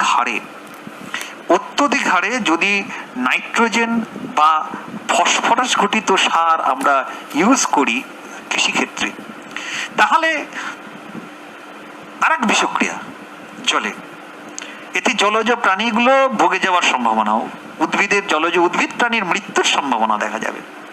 এখানে একটা শব্দ আমরা পড়েছিলাম, ইউট্রফিকেশন, ক্লাস 8 বা 9 পড়েছিলাম। কি সেটা না, কোনো জলাশয়ে যখন প্রচুর পরিমাণ কোনো জৈবিক ও কোনো খনিজ পরিপোষক সঞ্চিত হয়, ফলে শৈবাল জাতীয় উদ্ভিদের ব্যাপক বৃদ্ধি ঘটে, ফলে জলের মধ্যে দ্রবীভূত অক্সিজেনের ঘাটতি হয়। এই প্রক্রিয়াটাকে আমরা বলি ইউট্রফিকেশন বলা হয়। ঠিক আছে, আর একটা সিলেবাসে ছিল, বইটা কি লিখছে, জীবাণু। হ্যাঁ, এই যে জলের পাইপলাইন মাঝে মাঝে পরিষ্কার করা উচিত। বাড়িতে যে ট্যাঙ্ক আছে উপরের এবং নিচের দুটো রেগুলার পরিষ্কার করা হয়েছে। রিজার্ভারে সঞ্চিত জলে ফাটল থাকতে পারে, পাইপলাইনে ময়লা জমে থাকতে পারে, নর্দমার জল ঢুকতে পারে, তাই পানীয় জল দূষিত হতে পারে, বিভিন্ন জীবাণুর প্রবেশ ঘটতে পারে। তাই নদী, সমুদ্র, পুকুর এই জলে কলকারখানার রাসায়নিক বর্জ্য পড়তে পারে, বিভিন্ন গৃহস্থলীর আবর্জনা পড়তে পারে, প্রাণীদের মল মূত্র পড়তে পারে, গবাদি পশু স্নান করতে পারে, মৃত প্রাণীগুলোর দেহাবশেষ জলাশয়ে ফেলে দিতে পারে। ফলে তো প্রচুর জীবাণুর ভান্ডার হয়ে উঠবে ওই জলচর পরিবেশ। তখন জল দূষণ হবে, তখন অ্যান্টামিবা আমাশয় রোগ, ভিব্রিও কলেরা রোগ, সালমোনেলা টাইফসা টাইফয়েড রোগ, এই সমস্ত জীবাণুগুলো মাথাচাড়া দিয়ে উঠবে। ফলে ফলাফলটা কি হবে? এই জল দূষণের ফলে ক্ষতিকারক প্রভাবটা কি? আমি সিলেবাসে কি দেখিয়েছিলাম? দুটো শব্দ, একটি ছিল রোগ আর একটা ছিল ইউট্রফিকেশন। এই রোগের ক্ষেত্রে বলি আমরা বিভিন্ন viral disease like hepatitis, polio, উদরাময়, এই সমস্ত ভাইরাল ডিজিজ হয়। ব্যাকটেরিয়া ঘটিত কলেরা, টাইফয়েড, ব্লাড ডিসেন্ট্রি, রক্ত আমাশয় হয়। আবার প্রোটোজোয়া ঘটিত রোগ, আদ্য প্রাণী ঘটিত রোগ, যেমন আমাশয়, জিওর্ডিয়াসিস ইত্যাদি হয়। কৃমি ঘটিত রোগ, টেনিয়েসিস, অ্যাসকেরিয়েসিস ইত্যাদি হয়। এছাড়া জলের মধ্যে যদি লোহা, নিকেল, ধর ক্লোরিন, ধর আর্সেনিক, পারদ, তামা, সালফার, এগুলো যদি বেশি পরিমাণে দ্রবীভূত থাকে তাহলে আমাদের পেটে, আমাদের ত্বকে বিভিন্ন রোগ হতে পারে। পানীয় জলের এই যে ফ্লুরাইড যদি বেশি থাকে, দূষিত হলে ফ্লুরোসিস বলে একটা রোগ হয়। সীসা দূষণে আমাদের ডিসলেক্সিয়া হয়, সিনেমাটার নাম সবাই জানো, বলে লাভ নেই। পারদ দূষণে মিনামাতা রোগ হয়। আমরা আর্সেনিক দূষণে আর্সেনিকোসিস হয়, মেলানোসিস হয়। ব্ল্যাক ফুট ডিজিজ, এটাও তোমরা জানো। আর একটু আগে ইউট্রফিকেশন তো পড়িয়ে দিয়েছি, সেটা আমি আর একটু ডিটেলিং করার চেষ্টা করি। শোনো, এখানে ইউট্রফিকেশন যে কথাটা, এই ইউট্রফিকেশন কথাটা অত্যন্ত গুরুত্বপূর্ণ একটি শব্দ। আমি বলছিলাম যে জলাশয়ে প্রচুর পরিমাণে যখন কোনো জৈবিক বা খনিজ পরিপোষক, সে নাইট্রোজেন হতে পারে, ফসফরাস হতে পারে, যদি সঞ্চিত হয়, আর সেই সঞ্চয়ের ফলে যদি দেখা যায় কি যে জলের মধ্যে প্রচুর শ্যাওলা, প্রচুর মশ ব্যাপক হারে বৃদ্ধি পেয়েছে, তখন কি হবে বলতো? জলে দ্রবীভূত অক্সিজেনের ঘাটতি হবে। এই অবস্থাকে তখন বলা হবে ইউট্রফিকেশন। ঠিক আছে? এই যে বিভিন্ন কারণে ইউট্রফিকেশন ঘটে, কিন্তু যখন বৃষ্টিপাত, বায়ু প্রবাহ হয়, তুষারপাত হচ্ছে কোথাও, কোনো জীবজন্তুর মাধ্যমে বাহিত হয়ে কোনো জলাশয়ের মধ্যে কোনো বহিরাগত কোনো আগাছা চলে এলো, বা কচুরিপানা চলে এলো, বা শ্যাওলা চলে এলো, আবর্জনা ফেলা হলো, তাহলে কি হলো? জলের মধ্যে অজৈব পরিপোষক বৃদ্ধি পেল। এই যে কৃষিক্ষেত্রে যে কীটনাশক, ছত্রাকনাশক ইউজ করা হয়, আগাছানাশক ইউজ করা হয়, এই যে নাইট্রোজেন ফসফরাস ঘটিত সার ইউজ করা হয়, এবার ভেবে দেখতো জল এগুলো ধুয়ে বৃষ্টির জলের সাথে ধুয়ে এসে জলাশয়ে মিশলে কি হবে? ইউট্রফিকেশন হবে। এই যে যখন পুকুরে কাচা হচ্ছে, জামা কাপড় ডিটারজেন্ট ইউজ করছিস, ওতে কি আছে? ফসফেট আছে না? ওগুলো দিয়েই তো জলে এসে মিশছে। এই যে ক্লামাইডোমোনাস ভলভক শ্যাওলাগুলো আছে, এরাও তো ইউট্রফিকেশন করে। এই যে বাদামি সবুজ শ্যাওলা, এদের আধিক্য বাড়ে। এই যে অ্যানাবিনা নস্টক, নীলাভ সবুজ শ্যাওলা, স্পাইরোলিনা, এরাও কিন্তু জলাশয়ে আধিক্যের ফলে কি করে? ইউট্রফিকেশন ঘটাতে সক্ষম হয়। তাহলে আমরা ইউট্রফিকেশনের এই কারণগুলো জানতে পারলাম। আগাছা দ্বারা আচ্ছাদিত হওয়া, শৈবাল এবং মস দ্বারা এইভাবে ইউট্রফিকেশন ঘটতে থাকে। এইবারে আমাকে যেটা পড়াতে হবে, এই ইউট্রফিকেশনের নেগেটিভ দিকটা কি? দেখ, একটা বদ্ধ জলাশয়ে যখন ইউট্রফিকেশন হবে তখন শৈবালের সংখ্যা বাড়ছে না। শৈবাল যত বাড়ছে তারা তো বাঁচার জন্য, শ্বসন করার জন্য অক্সিজেন নিচ্ছে। যত শৈবাল বাড়বে, অ্যালগাল ব্লুম হবে, তত তারা ডিজলভ অক্সিজেনকে নিতে থাকার জন্য অক্সিজেনের ঘাটতি হবে। যত অক্সিজেনের ঘাটতি হবে তত সমস্যা তৈরি হবে পচন। কারণ আস্তে আস্তে শ্যাওলাগুলো পুঁছতে থাকবে, পুঁছতে পুঁছতে পুঁছতে পুঁছতে জল দূষণ হবে, অ্যালগাল ব্লুম। এবং এই পচনপ্রাপ্ত শৈবালের দেহ থেকে একটা বিষাক্ত টক্সিক পদার্থ স্ট্রিকনিন দন্তস্বয় টয়রফলা হস্যই ক নয় হস্যই ন খরিত হয়। জলটাকে একটা পচা দুর্গন্ধ সৃষ্টি করে, সহ্য করা যায় না। আর জল তাতে যদি ডিজলভ অক্সিজেন কমে যায়, আর তাতে কি করে একটা মাছ বাঁচতে পারে? জল যদি স্বচ্ছ না থাকে, শ্যাওলায় ভরে থাকে, তাহলে সেখানে স্বচ্ছতা না থাকলে তো আলো ঢুকবে না, সূর্যের আলো, তাহলে জলাশয়ের নাব্যতাও কমে যাবে। আর পচনশীল শৈবাল যদি থাকে, এই টক্সিনের কথা, নিউরোটক্সিন, হেপাটাটক্সিন, কাঁকড়া চিংড়িগুলো তো ভোগে চলে যাবে। আর সেইটা খাবে মানুষ, সেটা খাবে যে জলজ প্রাণী, তার হয়ে গেল। এই টক্সিনগুলো আলটিমেটলি শরীরে ক্ষতি করবে। তার মানে প্রাকৃতিকভাবে ইউট্রফিকেশন হয়, কৃত্রিমভাবে ইউট্রফিকেশন হয়, ক্ষণস্থায়ী অ্যালগাল ব্লুম হয়, দীর্ঘস্থায়ী অ্যালগাল ব্লুম হয়। এবং আমরা এই বড সম্বন্ধে জানলাম ইত্যাদি। এইবার আমাদের যে জায়গাটা পড়াতে হবে সেটা কি? দেখো, আমরা ইউট্রফিকেশন কথাটা বলতে গেলে একটা প্রাকৃতিক ইউট্রফিকেশনের কথা বলছিলাম। বলে কি জিনিস?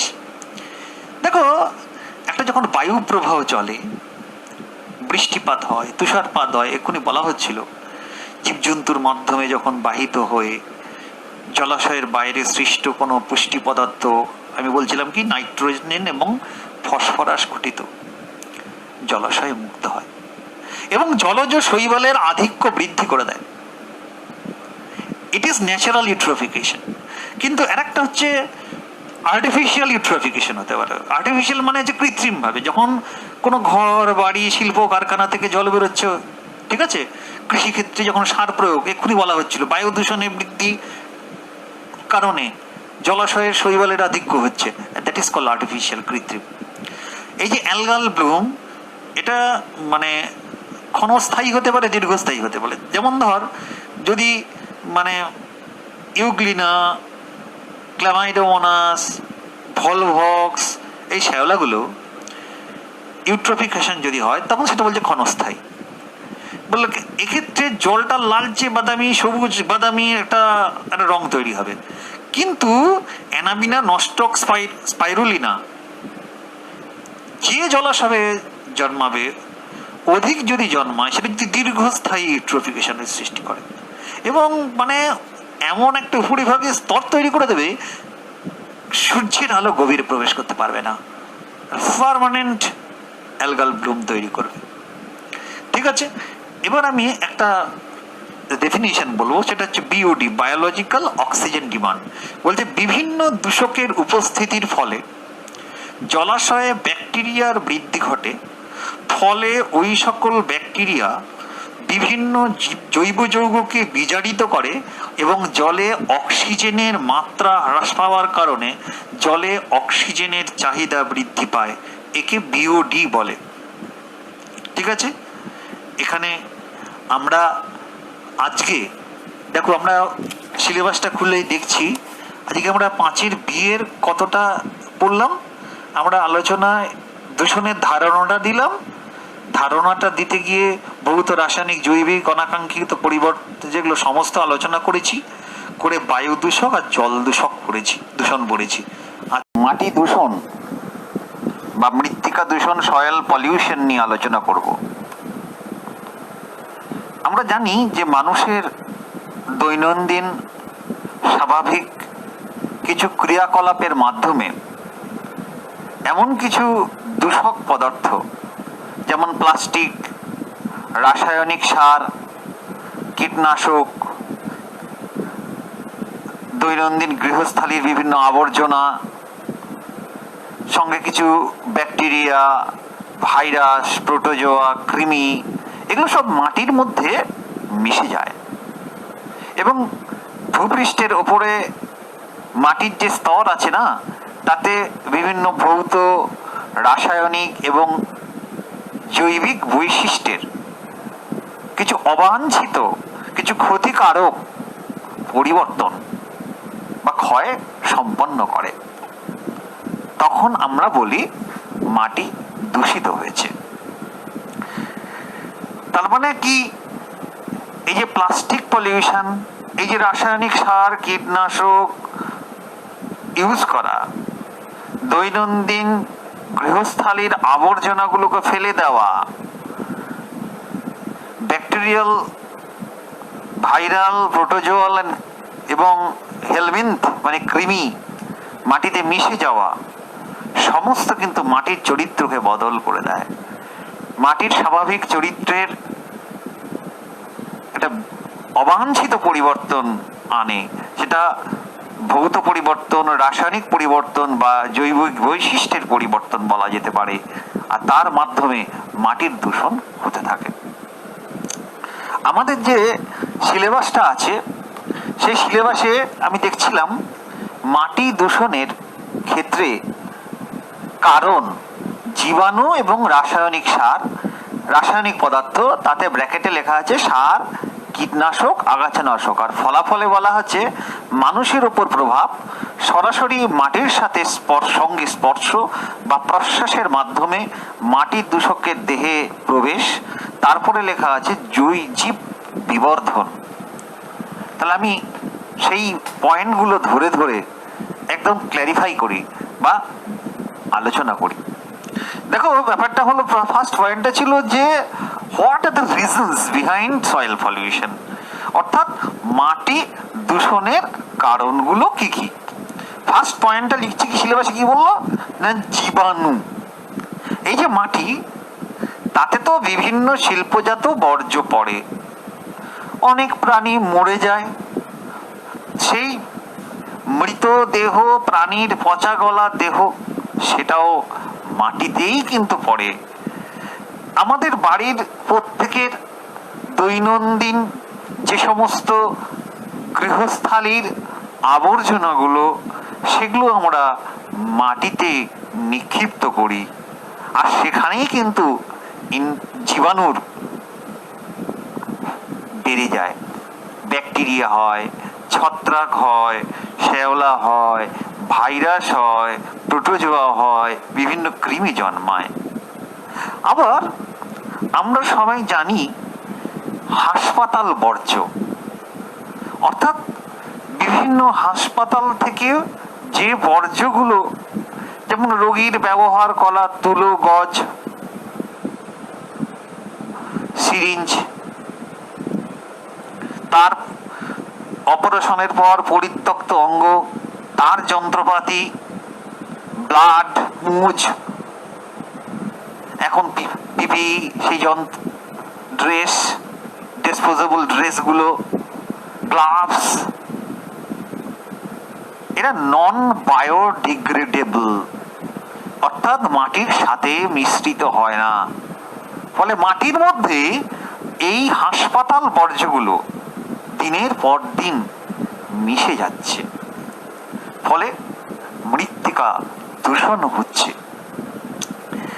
এবং এর সাথে আমি আসবো 3 নম্বর পয়েন্টটা, মিউনিসিপাল বর্জ্য। আমি ফার্স্ট যে পয়েন্টে এসেছিলাম সেটা হলো যে মাটির জীবাণুগুলো কি কিভাবে আসে।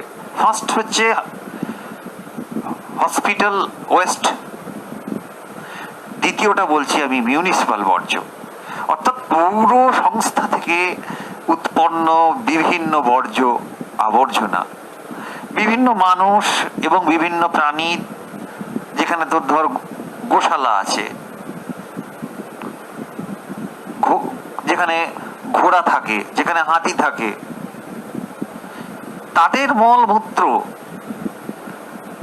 গৃহস্থালির অব্যবহৃত প্লাস্টিক বর্জ্য, সবজির খোসা,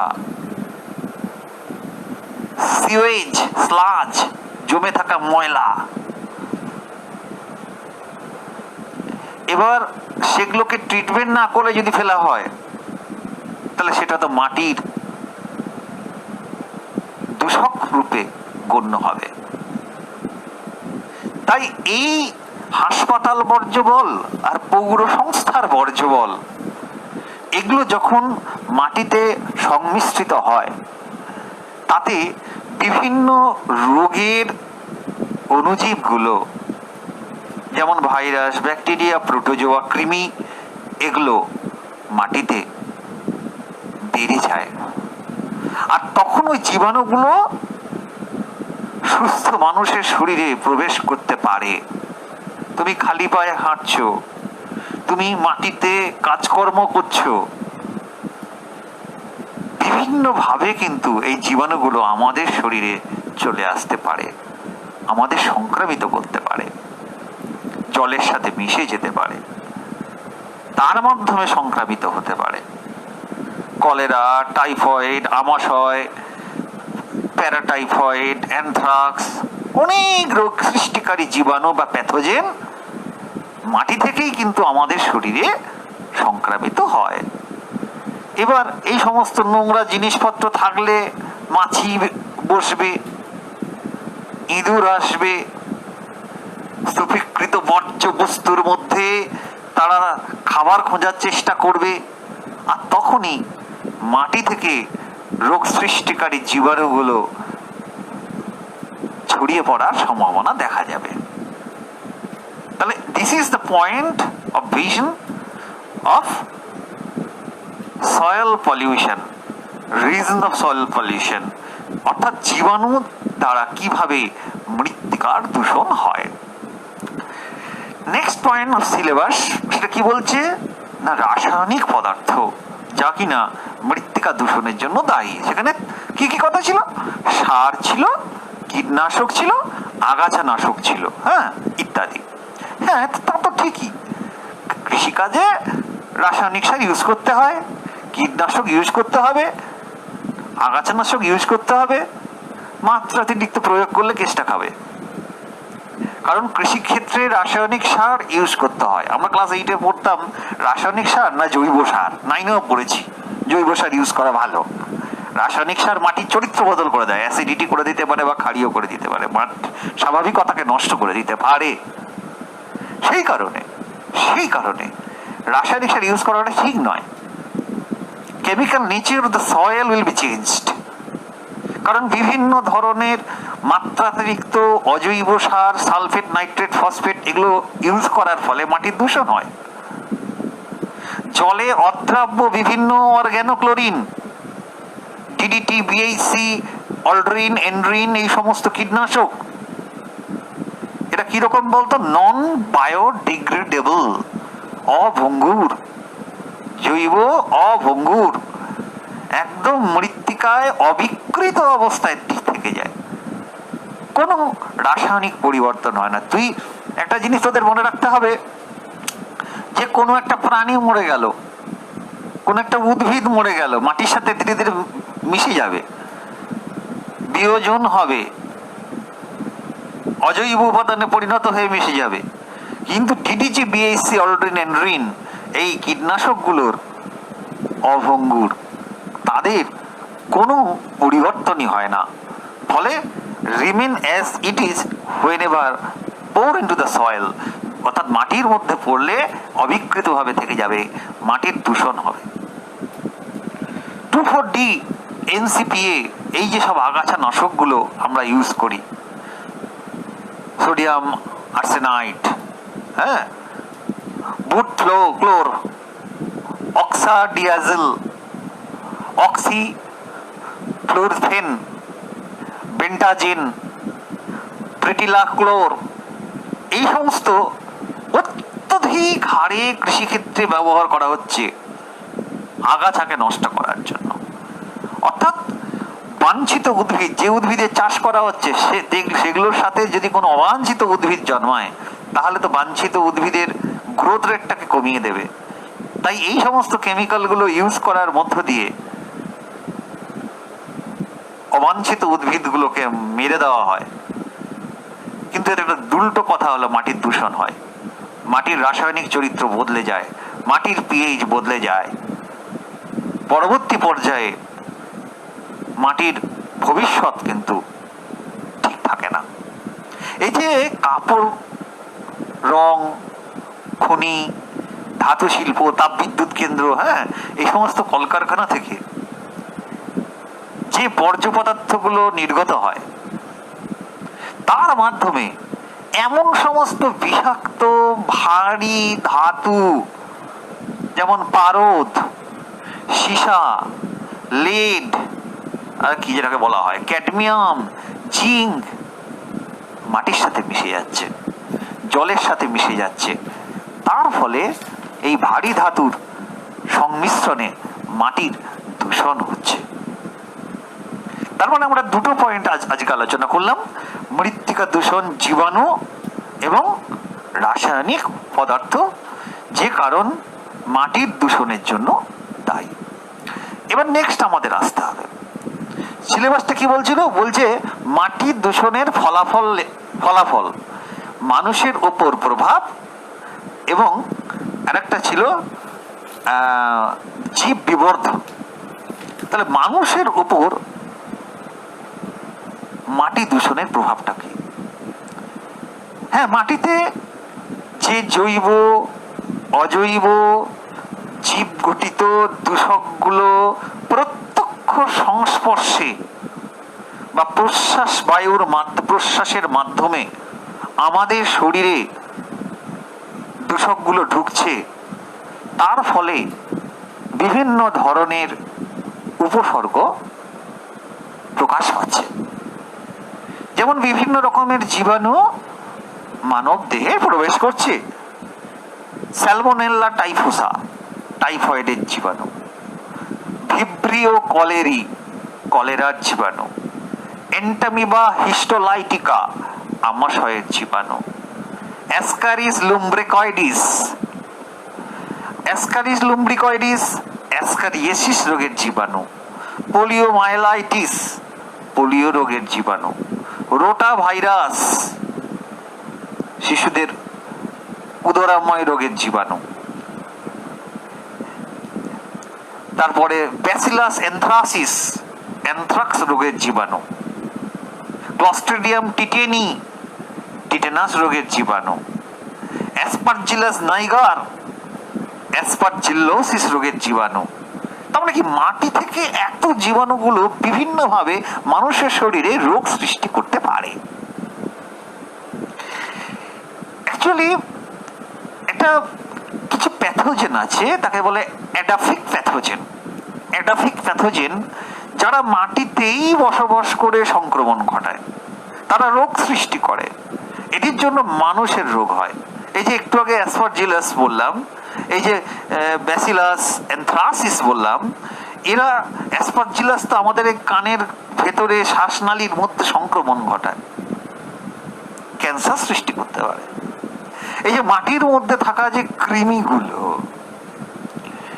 কৃমির যে ডিম, তার যে লার্ভা, সেটা প্রত্যক্ষ সংস্পর্শজনিত কারণে আমাদের শরীরে প্রবেশ করতে পারে। অ্যাসকারিসের ডিম আমাদের শরীরে শাকসবজির মাধ্যমে চলে আসতে পারে। তাই শাকসবজিকে ভালো করে ধুয়ে খাওয়া উচিত, লক্ষ্য রাখতে হবে। ফুলকপি, বাঁধাকপি, শাক পাতা, এগুলোর মাধ্যমে অ্যাসকারিসের ডিম চলে আসতে পারে। আরেকটা কৃমি আছে, তার নাম লোয়া, এলোয়ে, চোখে সংক্রমণ হয়। আমরা যখন তখন চোখে আঙ্গুল দিই।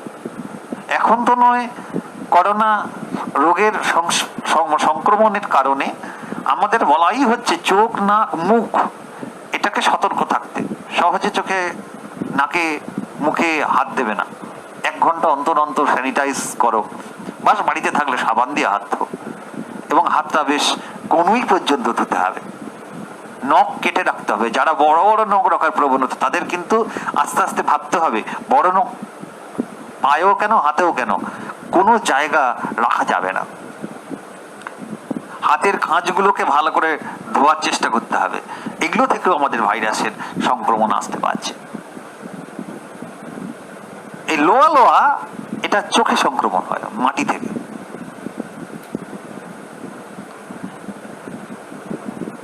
চোখের মধ্যে এমন সংক্রমণ হয়ে যায়, একটা পেশেন্ট দিশা হসপিটালে এসেছিলেন, গোবর টোবর কাজ করতে মনে হয়, উনি বাড়িতে কাজ করেন, তার চোখের যন্ত্রণা, দেখা গেল ভেতরে কৃমি হয়ে গেছে, লোয়া লোয়া করে কৃমি। অপারেশনে তাকে বার করা হলো কৃমিগুলো। অ্যাসক্যারিয়াসিস মাথায় চলে যেতে পারে, সংক্রমণ ঘটাতে পারে, অন্ত্রে আলসার হতে পারে, জ্বর হতে পারে, অ্যাজমা হতে পারে।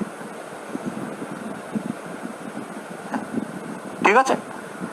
এই যে মাটিতে যখন মৃত জৈব বস্তুর উপর কোনো ছত্রাক জন্মায়, অ্যাক্টিনোমাইসিটিস একটা ব্যাকটেরিয়া মানুষের দেহে, আমাদের ত্বকে মাইকোসিস বলে একটা রোগ সৃষ্টি করে। এদের রেণুগুলো প্রশ্বাস বায়ুর সঙ্গে আমাদের শরীরে চলে আসে, মাটিতেই থাকে তো, মাটির মাধ্যমে উড়ে এসে আমাদের শরীরে এসে অ্যালার্জি সৃষ্টি করতে পারে।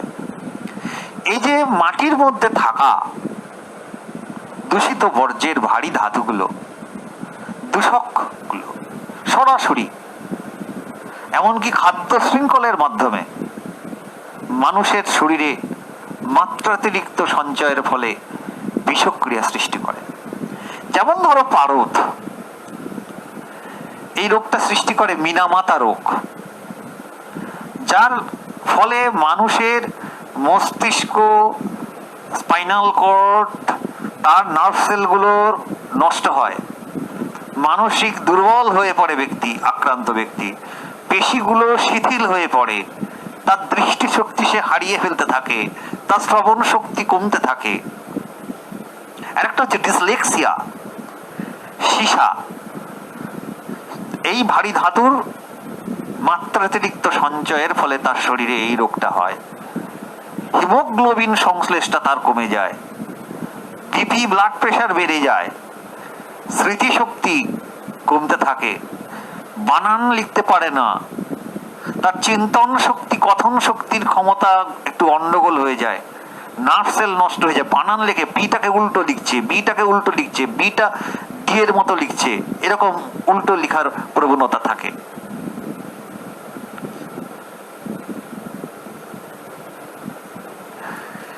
এটাই ডিজিজ।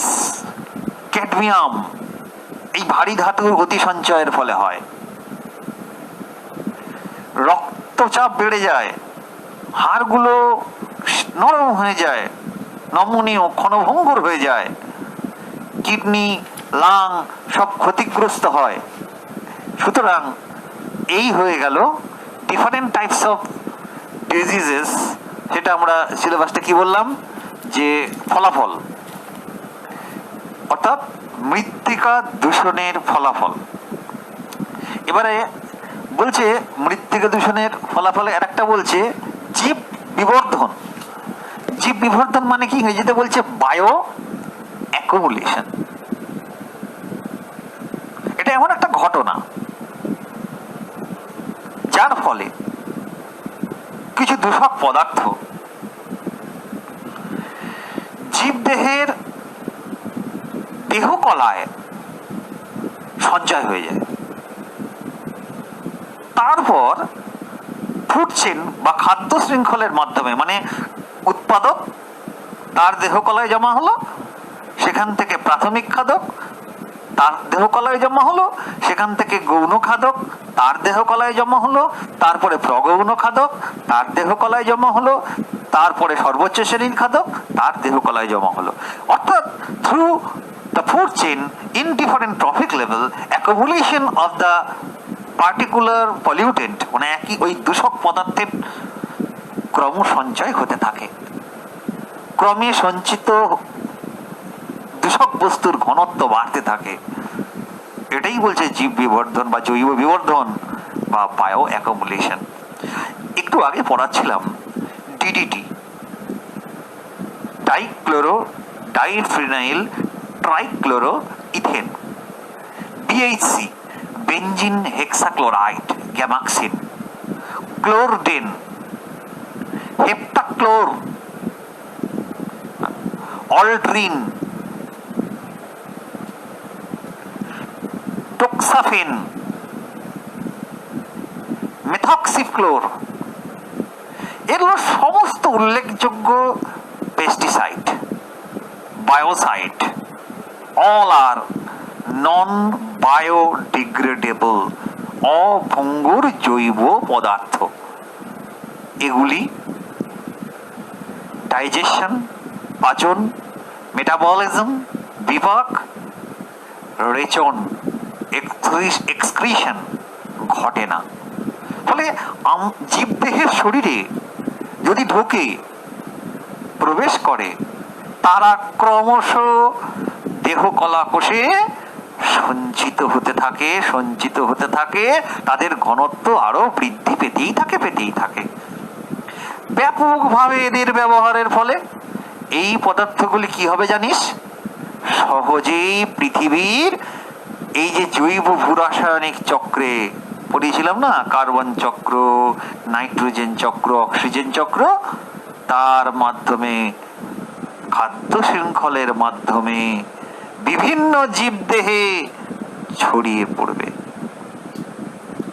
এটা দুটো ধাপে হয়। প্রথম ধাপে জৈব সঞ্চয়ন হয়, আর দ্বিতীয় ধাপে বিভিন্ন যে পুষ্টি স্তর, উৎপাদক, প্রাথমিক খাদক, গৌণ খাদক, প্রগৌণ খাদক, সর্বোচ্চ শ্রেণীর খাদকের মাধ্যমে ক্রমপ্রবাহ হয়। তাহলে জৈব সঞ্চয়ন প্রথম ধাপ। মানে এটা কি? আমি তো শেখালাম এই DDT, BSc, chlordane, heptachlor, aldrin, টোক্সাফেন, এরা সবাই নন বায়োডিগ্রেডেবল পলিউটেন্ট, জৈব অভঙ্গুর দূষক পদার্থ। এদের পাচন নেই, এদের বিপাক নেই, এদের রেচন নেই। জীবদেহে প্রবেশ করলে তারা ক্রমে সঞ্চিত হতে থাকে, তাদের শরীরের দেহ কলাকোষে ঘনত্ব বৃদ্ধি পেতে থাকে। তাহলে এরকম এই ক্রমক্ষয়হীন দূষকগুলি বাস্তুতন্ত্রের প্রত্যেকটা খাদ্য শৃঙ্খলের প্রতিটি পুষ্টি স্তরে পুঞ্জীভূত হওয়ার যে ঘটনা, সেটাকে আমরা বলবো বায়ো অ্যাকুমুলেশন, জৈব সঞ্চয়ন। এই যে প্রত্যেকটা পুষ্টি স্তরে, অর্থাৎ খাদকের মাধ্যমে সম্পর্কিত প্রত্যেকটা জীবে জৈব সঞ্চয়নে পুঞ্জীভূত দূষক ক্রমান্বয়ে উৎপাদক থেকে প্রাথমিক খাদক, প্রাথমিক খাদক থেকে গৌণ খাদক, গৌণ খাদক থেকে প্রগৌণ খাদক, প্রগৌণ খাদক থেকে সর্বোচ্চ খাদকের মাধ্যমে অতি ঘনত্বে সঞ্চিত হতে থাকে। একটা ডিডিটি, কৃষিক্ষেত্রে ডিডিটি প্রয়োগ করা হলো, ঠিক আছে, মাটিতে ডিডিটি মিশলো, জৈব অভঙ্গুর, কিচ্ছু রাসায়নিক পরিবর্তন, remain as it is whenever give into the soil, মানে মাটির মধ্যে ফেলার সঙ্গে সঙ্গে মাটির মধ্যে ডিডিটি কিছু হবে না, রাসায়নিক ভাবে কোনো পরিবর্তন হবে না। তাহলে বৃষ্টির জলের সঙ্গে ধুয়ে ডিডিটি জলাশয়ে এলো, জলাশয়ে একটা শৈবালের দেহে ঢুকে পড়লো। শৈবাল হচ্ছে উৎপাদক, তার শরীরে ডিডিটি জমা হলো। ধরা যাক তার শরীরে জমা হলো 0.04 ppm parts per million DDT জমা হলো। সেই শৈবালটাকে একটা ছোট মাছ প্রাথমিক খাদক খেলো। কটা না? 5টা শৈবাল খেলো। তাহলে 0.04 ppm ইন্টু 5 গুণ করলে 5 4 20, মানে 0.2 ppm ডিডিটি তার একটা ছোট মাছের দেহে জমা হলো। ওই ছোট মাছটাকে একটা গৌণ মাছ খাদক খেলো, বড় মাছ খেলো। বলে কটা? 5টা ছোট মাছ খেলো। তাহলে 0.2 ppm একটা ছোট মাছের শরীরে ডিডিটি জমা হয়েছিল। এরকম 5টা খেলে কি হচ্ছে? 5 দুগুণে 10, 1.0 মানে 1 ppm ডিডিটি জমা। তার মানে কি? খাদ্য শৃঙ্খল যত লম্বা হবে, সর্বোচ্চ পুষ্টি স্তরে বিবর্ধিত দূষক মাত্রা তত বেশি হবে। দূষকগুলি জলে তো অদ্রাব্য না, ফ্যাটে দ্রাব্য, আরো ডেঞ্জারাস। শরীরে সঞ্চিত থাকা ফ্যাটের মধ্যে জমা হবে। এই জন্য তো আমাদেরও খুব ডেঞ্জারাস অবস্থা হয়। আমাদের শরীরে যেখানে যে সাবকিউটেনিয়াস স্কিন, আমাদের যে পেটের ভেতরে থাকে ডিপোর্ট স্কিন, মানে ফ্যাট, সাবকিউটেনিয়াস ফ্যাট আর ডিপোর্ট স্কিন, সমস্ত কিছু এই মানে মাটির ফ্যাটে দ্রাব্য দূষকগুলো, জলদ্রাব্য অদ্রাব্য দূষকগুলো কলাকোষে চর্বিতে জমছে, ডেঞ্জারাস, ক্যান্সারাস হয়ে যায়, ক্যান্সারাস হয়ে যাচ্ছে। তাছাড়া এই মাটির মধ্যে মিশ্রিত দূষকগুলি মনুষ্য সৃষ্ট, জীবদেহের অপরিচিত, একে বলা হয় জেনোবায়োটিক্স, জীবের প্রজনন ক্ষমতা হ্রাস করে দিচ্ছে। আমি আজকে একটা গল্প করতে চাই। দেখো, এই যে ফুড চেনের মাধ্যমে কিভাবে একটা দূষক পদার্থ, একটা ফুড চেনের মাধ্যমে কিভাবে একটা দূষক পদার্থ একটা বাস্তুতন্ত্রের অন্তর্গত একটা পুষ্টি স্তরকে একদম শেষ করে দিতে পারে, একটা গোষ্ঠীর অবলুপ্তির কারণ হয়ে উঠতে পারে, সেটা দেখাচ্ছি, শোনাচ্ছি। একটা দক্ষিণ আমেরিকার একটা পাখি একটা বিশেষ খেতে, সবজি খেতে, তারা ওই অঞ্চলে বসবাস করত, সংখ্যায় প্রচুর ছিল। যত দিন যায় সংখ্যা দেখছে কমতে থাকছে। এবারে প্রাণীবিজ্ঞানীরা, পক্ষী বিজ্ঞানীরা, অর্নিথোলজিস্টরা গবেষণা করা শুরু করলেন। বলে কি হলো, যেখানে এত পাখি থাকতো আজকে এত কম কেন, কমে যাচ্ছে কেন? তারা আশ্চর্য হয়ে গেলেন। তারা দেখলেন এই পাখিগুলো যে ডিম পাড়ছে, ডিমগুলো, খোলগুলো মানে খোলাগুলো, সেল, SHESL মানে খোলক, ক্যালসিয়াম কার্বনেট, সেই খোলকগুলো নরম থাকছে, শক্ত হচ্ছে না, ফলে ডিম ফুটে বাচ্চা বেরোচ্ছে না। এবার তার মানে কি বোঝা গেল? বোঝা গেল রিপ্রোডাক্টিভ সিস্টেমের মধ্যে কোনো গলদ হচ্ছে। বলে কি ধরনের গলদ? তখন তারা এবার গবেষণা শুরু করলেন। What are the problem that are behind the non formation or hardening of the shell, অর্থাৎ ডিমের খোলাটা শক্ত হচ্ছে না কেন? ও ব্যাস, গবেষণা করতে গিয়ে তারা দেখলেন যে ওই কৃষি জমিতে যে রাসায়নিক ইউজ করা হয় সেটা ফুড চেনের মাধ্যমে উদ্ভিদের শরীরে ঢুকেছে, জৈব সঞ্চয় হচ্ছে, সেই উদ্ভিদকে যে খেলো তার শরীরেও গিয়েও সেটা জৈব সঞ্চয় হচ্ছে, অনুরূপ জৈব সঞ্চয়ন ওই পাখিটার শরীরে হয়েছে, ফলে তার রিপ্রোডাক্টিভ সিস্টেম বিঘ্নিত হয়েছে, ফলে তার অবলুপ্তির কারণ হয়ে দাঁড়িয়েছে। This are the problem using of chemocides, অর্থাৎ ফাঙ্গিসাইড, হার্বিসাইড, রোডেন্টিসাইড, অর্থাৎ যে কোনো ধরনের রাসায়নিক পদার্থ ইউজ করার অর্থ হলো কোনো না কোনো খাদ্য শৃঙ্খলের অন্তর্গত পুষ্টি স্তরে উপস্থিত কোনো প্রাণী বা উদ্ভিদ গোষ্ঠীর অবলুপ্তি। অর্থাৎ আমাদের তাই ভাবতে হবে যে কোনোভাবে জল দূষণ আগে পড়িয়েছি, বায়ু দূষণ আগে পড়িয়েছি, রাসায়নিক দূষণ এবং আজকে পড়ালাম মৃত্তিকা দূষণের মাধ্যমে যে কেমিক্যালস ইউজ করা হয়, সেই কেমিক্যাল ইউজ করার প্রবণতাটাকে কমানো। ঠিক আছে, নেক্সট আমরা শেষ করলাম মৃত্তিকা দূষণ। এবার আমরা আসছি কারণ, যানবাহন, শিল্প, ফলাফল, মানুষের ওপরে প্রভাব, কান আর হৃৎপিণ্ড, প্রাণীর ওপর প্রভাব। আচ্ছা দেখো, শব্দ দূষণ ব্যাপারটা অতীব সোজা জিনিস। একটা কম্পনশীল কোনো বস্তু থেকে যে শক্তি জড় মাধ্যমের মধ্য দিয়ে আমাদের কানে পৌঁছে একটা বিশেষ অনুভূতি সৃষ্টি করে, তাকে আমরা শব্দ বা সাউন্ড বলি। তো সাউন্ড যে ব্যাপারটা, এই যে কানের যে এটাকে বলে কর্ণছত্র, এখানে শব্দ তরঙ্গ এসে ধাক্কা খায়, কর্ণকুহরে প্রবেশ করে, কর্ণকুহরের ভেতরে থাকে কানের পর্দা, টিম্পানাম বা টিম্পানিক মেমব্রেন, সেখানে কম্পন হয়। তারপর তিনটে হাড় আছে, মেলিয়াস, ইনকাস, স্টেপিস। তিনটে হাড়ের মধ্য দিয়ে অন্তঃকরণের কক্লিয়ায় ঢোকে, আর কক্লিয়ায় রয়েছে একটি শ্রুতিযন্ত্র যাকে অর্গ্যান অফ কর্টি।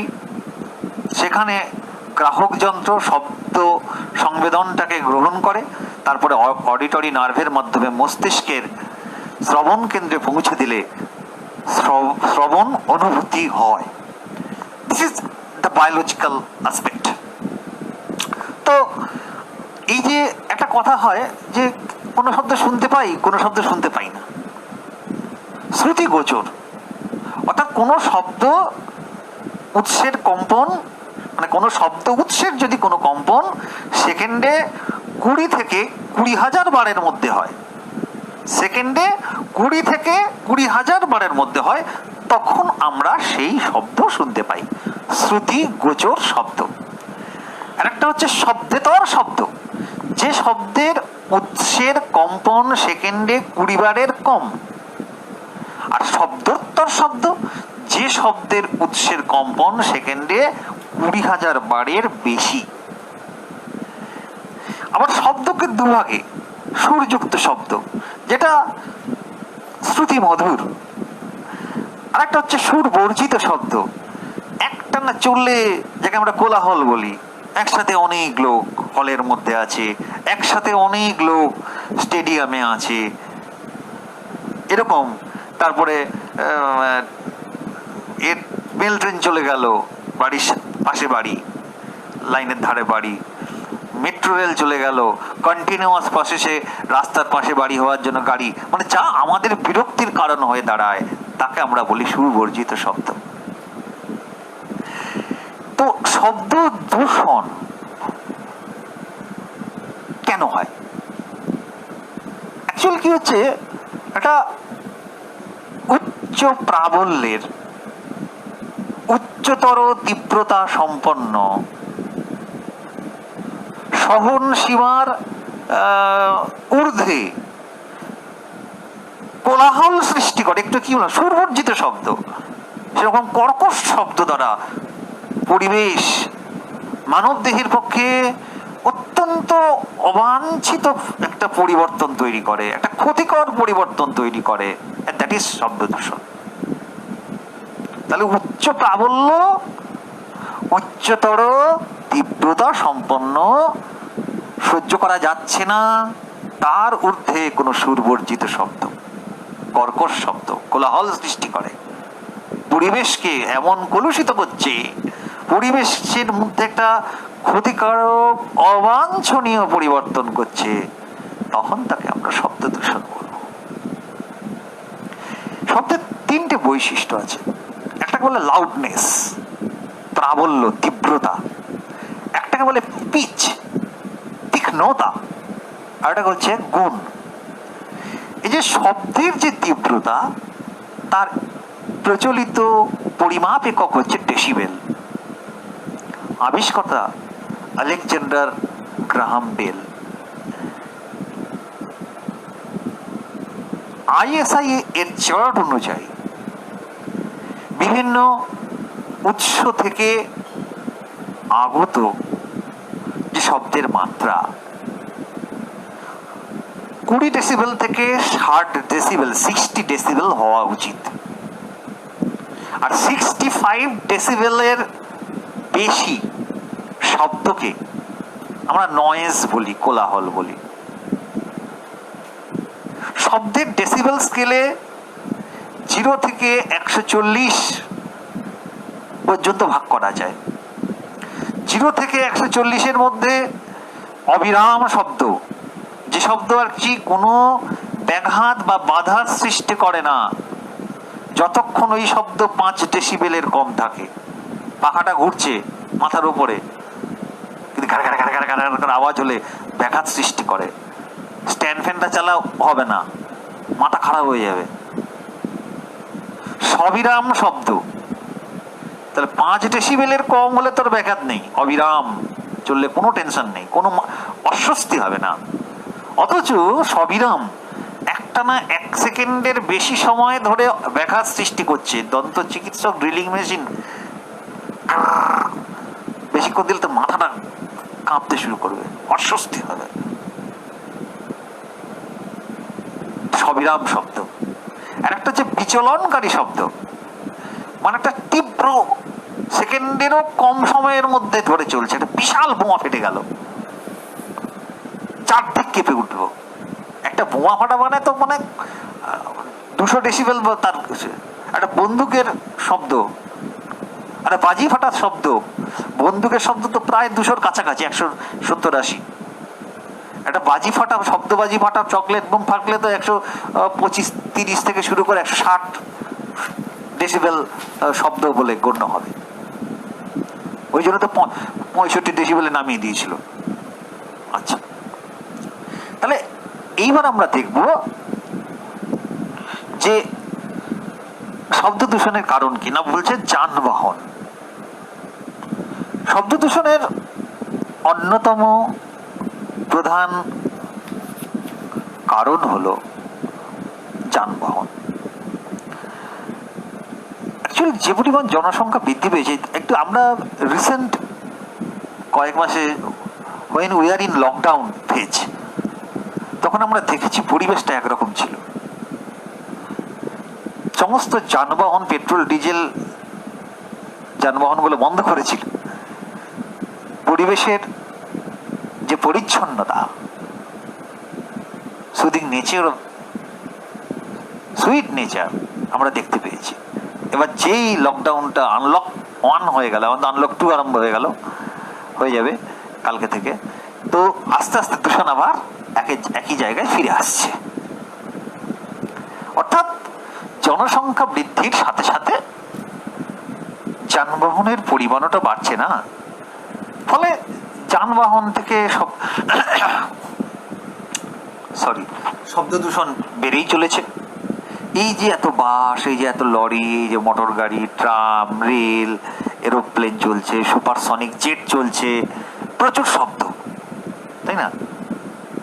কলকারখানা যদিও কম, যাই হোক, ওটা আমি অন্যদিকে চলে যাচ্ছি। এই যে কলকারখানা চলছে, বিভিন্ন কলকারখানা চলছে, সেই কলকারখানার শব্দ, যন্ত্রপাতির শব্দ, কলকারখানার যন্ত্রপাতির শব্দ। কিন্তু যানবাহনের যে হর্নগুলো হয়, ওটা ডেঞ্জারাস, ভয়ঙ্কর শব্দ। বৈদ্যুতিক হর্নগুলোর মানে তীব্রতা মানুষের জীবনকে দুর্বিষহ করে তোলে। নো হর্ন জোন আমরা সবাই জানি, সাইলেন্ট জোন বলে লেখা হয়। হাসপাতাল, স্কুল প্রভৃতি বিভিন্ন জায়গাকে বলা হয় সাইলেন্ট জোন, ওখানে হর্ন বাজানো যায় না। হাসপাতাল, বিদ্যালয় এবং অন্যান্য শান্ত নীরব কর্মব্যস্ত স্থানে শব্দ দূষণ বাড়াচ্ছে এরা।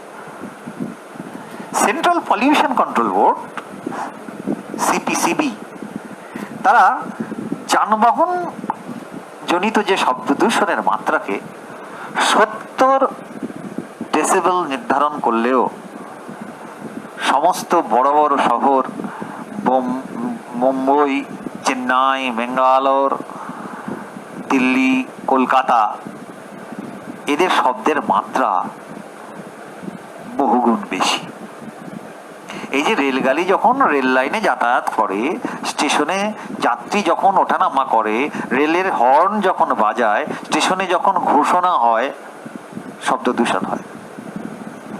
এই যে যখন নদী পথে, জলবন্দর এলাকায়, তুই যদি খিদিরপুরের ওখানে যাস, কলকাতা বন্দরের ওখানে যাস, দেখবি পণ্যবাহী, যাত্রীবাহী জাহাজ, স্টিমার, নৌকা হর্ন বাজাচ্ছে, তার আওয়াজ, দুনিয়ার যাত্রীর আওয়াজ, যন্ত্রপাতির আওয়াজ শব্দ দূষণ ঘটাচ্ছে। বিমানবন্দরে বিমান যখন ওঠানামা করে, ভয়ঙ্কর আওয়াজ, সংলগ্ন এলাকা তো মাথা খারাপ হওয়ার জোগাড়।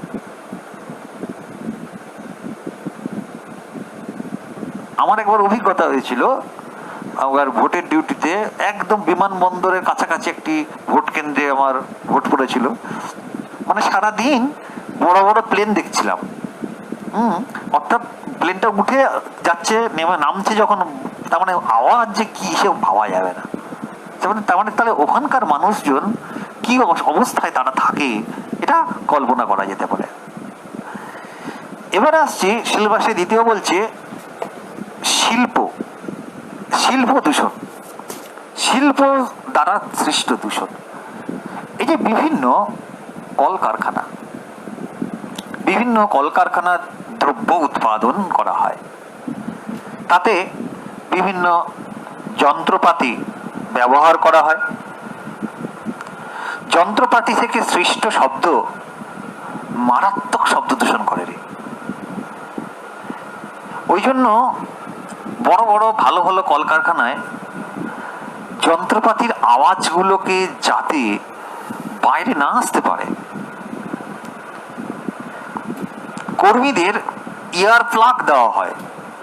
সেই শব্দে তাতে কানের পর্দার কোনো বা ইন্টারনাল ইয়ার, তার নার্ভের কোনো প্রবলেম, মস্তিষ্কের কোনো সমস্যা সৃষ্টি না হয়। তারাও তো কন্টিনিউয়াস এরকম শব্দের মধ্যে থাকবে, ইয়ার প্লাগ দিয়ে দেওয়া হয়। আর ওই যন্ত্রপাতি সমন্বিত ঘরটা শব্দ নিরোধক বোর্ড দিয়ে ঘেরা থাকে, বাইরে শব্দটা যায় না। আচ্ছা, এইবার যন্ত্রের আওয়াজে কারখানার শ্রমিকদের সঙ্গে মানুষেরও কিন্তু মানে শব্দ দূষণ একদম ভোগে যাওয়ার অবস্থা, খুব কষ্টকর। হ্যাঁ, এবং ভারতের শিল্পক্ষেত্রে 8 ঘন্টা করে কাজ করতে হয়, সর্বাধিক 90 ডেসিবেল এই শব্দসীমা নির্ধারিত হলেও যারা জাহাজের কাজ করে, যে সমস্ত ইঞ্জিনিয়ারিং শিল্পতে কাজ হয়, যেখানে স্থাপত্য নির্মাণ শিল্প হয়, ওই যখন ধরা যাক পাথর কাটা হয়, করাতকল, কাঠকলারে কাঠ কাটা হয়, যেখানে ধাতুর জিনিস উৎপাদন করা হয়, যেখানে খাদ্য উৎপাদনের কেন্দ্র, যেখানে টেক্সটাইল লুম ঘ্যাডাং ঘ্যাডাং ঘ্যাডাং ঘ্যাডাং কন্টিনিউয়াস আওয়াজ হয়ে যাচ্ছে, শাড়ি তৈরি হচ্ছে, কাপড় তৈরি হচ্ছে, নিউজ পেপার প্রিন্টিং প্রেসটায় কন্টিনিউয়াস শব্দ, চাবি পাঞ্চিং করার যে মেশিনটা, গাড়ি সারাই করার কারখানাটা, একদম বাংলা কথায় সহনশীল মাত্রা থেকে অনেক বেশি প্রাবল্যের শব্দ সেখানে শব্দ দূষণ ঘটাচ্ছে। Can we imagine it? যে মানুষগুলো, শ্রমিকরা, যে মানুষেরা সেই সমস্ত শিল্পের সাথে প্রত্যক্ষ জড়িত, তাদের শ্রবণ শক্তি কি ভয়ঙ্কর পরিস্থিতি সৃষ্টি করতে পারে। তাহলে সংলগ্ন এলাকার মানুষের ক্ষেত্রেও অনুরূপ শব্দ দূষণের সৃষ্টি হতে পারে। কলকাতা হাইকোর্ট 1996 সালের 1 এপ্রিল প্রদান করলেন যে মাইক বা লাউড স্পিকারের শব্দ 65 ডেসিবেলের বেশি হবে না। অথচ টেক্সটাইল লুম সেখানে 80 ডেসিবেল, নিউজ পেপার প্রেস সেখানে 100 ডেসিবেল, পাঞ্চিং মেশিন যেখানে কাজ করছে 80 ডেসিবেল, গাড়ি সারাই সাইরেন বাজে যেখানে, সেখানে 140 ডেসিবেল। তাহলে all the problems are created due to sound pollution। তার মানে সাউন্ড পলিউশনটা খুব ভয়ঙ্কর জায়গা নিয়ে ফেলেছে আমাদের এই পৃথিবীতে। এবারে আমাদের বলছে শব্দ দূষণের ফলাফল, মানুষের উপর প্রভাব, কান, হৃৎপিণ্ড, প্রাণীর উপর প্রভাব।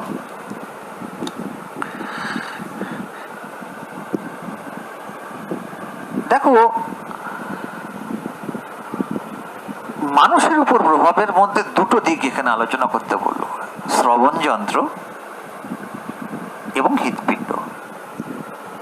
আমি বারবার গল্প করতে করতে একটা কথা বলছিলাম, মনে করে দেখো, যে এই কর্ণছত্র পিনায় ধাক্কা খাবে শব্দ তরঙ্গ, কর্ণকুহরে ঢুকবে, ভেতরে একটা পর্দা আছে, টিম্পানিক মেমব্রেন, ওই পর্দায় গিয়ে ধাক্কা খাবে।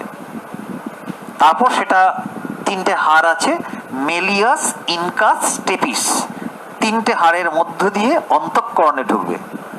সেখানে ককলিয়া আছে, সেই ককলিয়ায় গ্রাহক আছে, শ্রুতি যন্ত্র, রিসেপ্টার, অর্গান অফ কর্টি, তারপর অডিটরি নার্ভের মাধ্যমে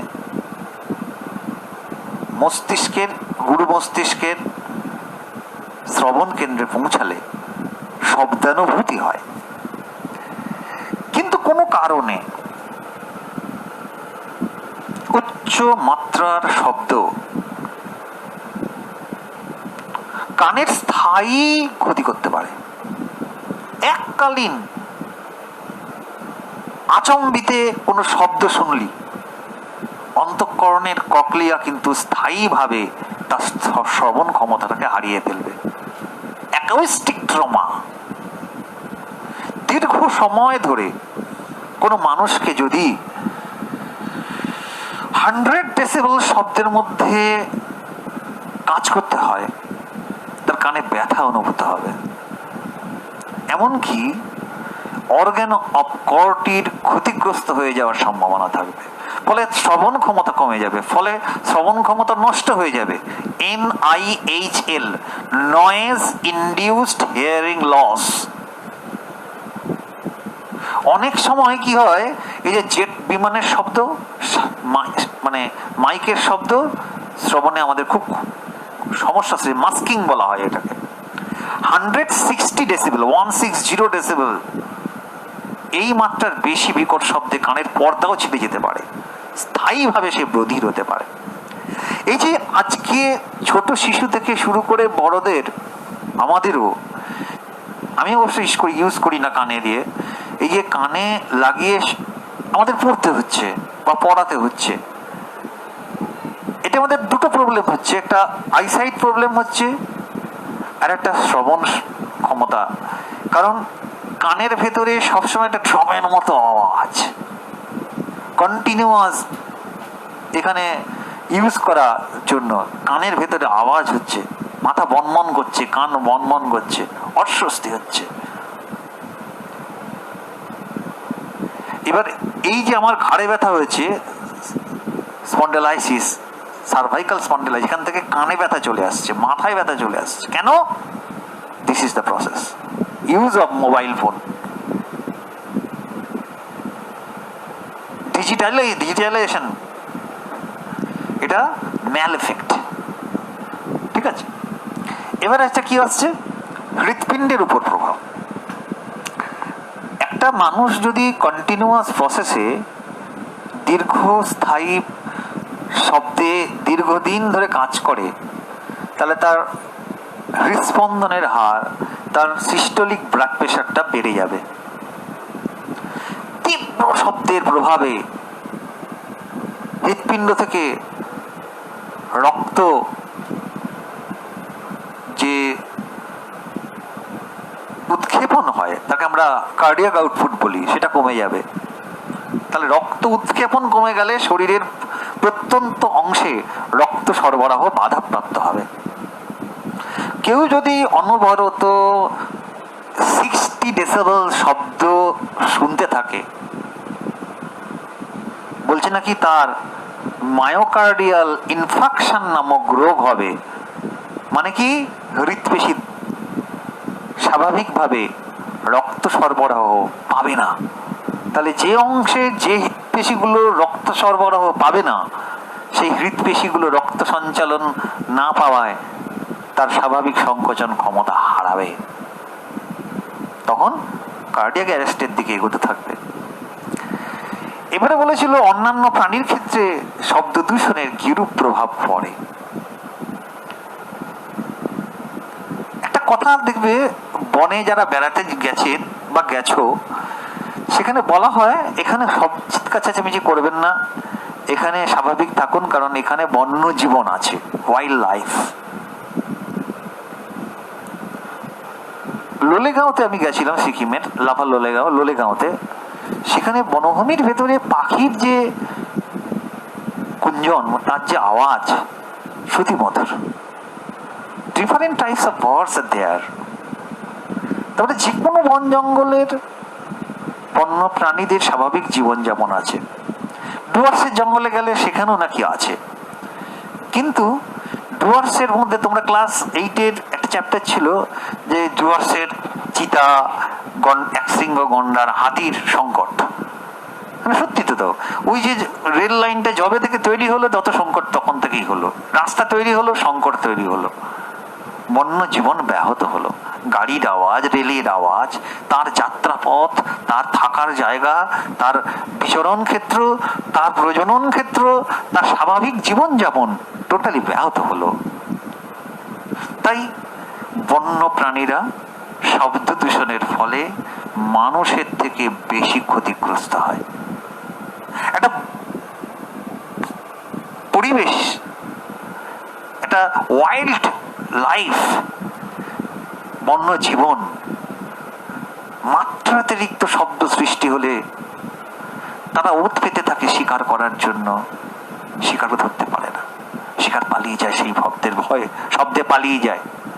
সামান্য এখানে একটা কুকুর বিড়াল, তারাই পালিয়ে যাবে শব্দ করলে, শব্দ দূষণের ফলে পাখি পালিয়ে যাবে, অনেক বন্যপ্রাণী শব্দ দূষণে আক্রমণাত্মক হয়ে পড়বে, মানসিক ভারসাম্য নষ্ট হয়ে যাবে, ওদের কামড়াতে শুরু করবে, তাদের যৌন জীবন ব্যাহত হবে।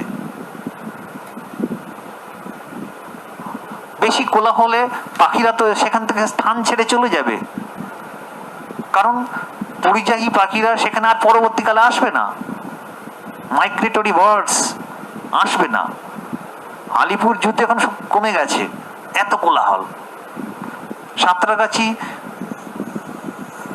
যে দিঘি সেখানেও কমে যাচ্ছে, এত কোলাহল। বারবার বলা হচ্ছে এখানে কোনো চিৎকাচাপিচি করবেন না, তাদের প্রাকৃতিক বিচরণ ক্ষেত্র দেখুন, লক্ষ্য রাখুন। জলে জাহাজের ইঞ্জিনের শব্দ, তাহলে কি হবে? ডুবো জাহাজ যাচ্ছে, তিমি ডলফিন শোষক। আমরা গতকালই তো মন্দারমণিতে দেখেছি অত বড় একটা বিরল প্রজাতির তিমিকে মারা গেছে। কেন? এত বেশি ফিশিং এর জন্য যে যাচ্ছে, তাদের ট্রলারগুলোর যে শব্দ, তার জাল, সঙ্গে পলিউশন। কদিন আগে তো আমরা দেখছিলাম যে মুখে নেট লাগিয়ে গেছে, আটকে গেছে, জাল আটকে গেছে, মরে গেছে। এইভাবে কিন্তু বিভিন্নভাবে মানুষ ছাড়া অন্যান্য প্রাণীদের মধ্যে শব্দ দূষণের একটা বিরূপ সমস্যা তৈরি হচ্ছে। এই যে একটু কি তোদের সাথে গল্প করছিলাম, হৃদস্পন্দন আরে বেড়ে যায় 110 ডেসিবেল শব্দে, একদম হার্ট রেট বেড়ে যাবে, তখনই গন্ডগোল বুঝতে পারবি। একটা 140 ডেসিবেল একটা শব্দ হলো, কান মানে অস্বস্তি, কানে যন্ত্রণা, মাথা ব্যথা করতে শুরু করবে। ওর অনেকে কানে দিয়ে রাত্রে ঘুমিয়ে গান শোনে, ভেরি ব্যাড এফেক্ট। কন্টিনিউয়াস করার ফলে একদিন না একদিন কানের শ্রবণ শক্তি একটা বয়সের পর থাকবে না, এটা কখনো করবে না। 150 থেকে 190 ডেসিবেলের ঊর্ধ্বে শব্দ শুনলে কানের পর্দাটা, টিম্পানিক মেমব্রেনটা ক্ষতিগ্রস্ত হবে। তাহলে আমরা শব্দ দূষণ সমাপ্তি করলাম, অর্থাৎ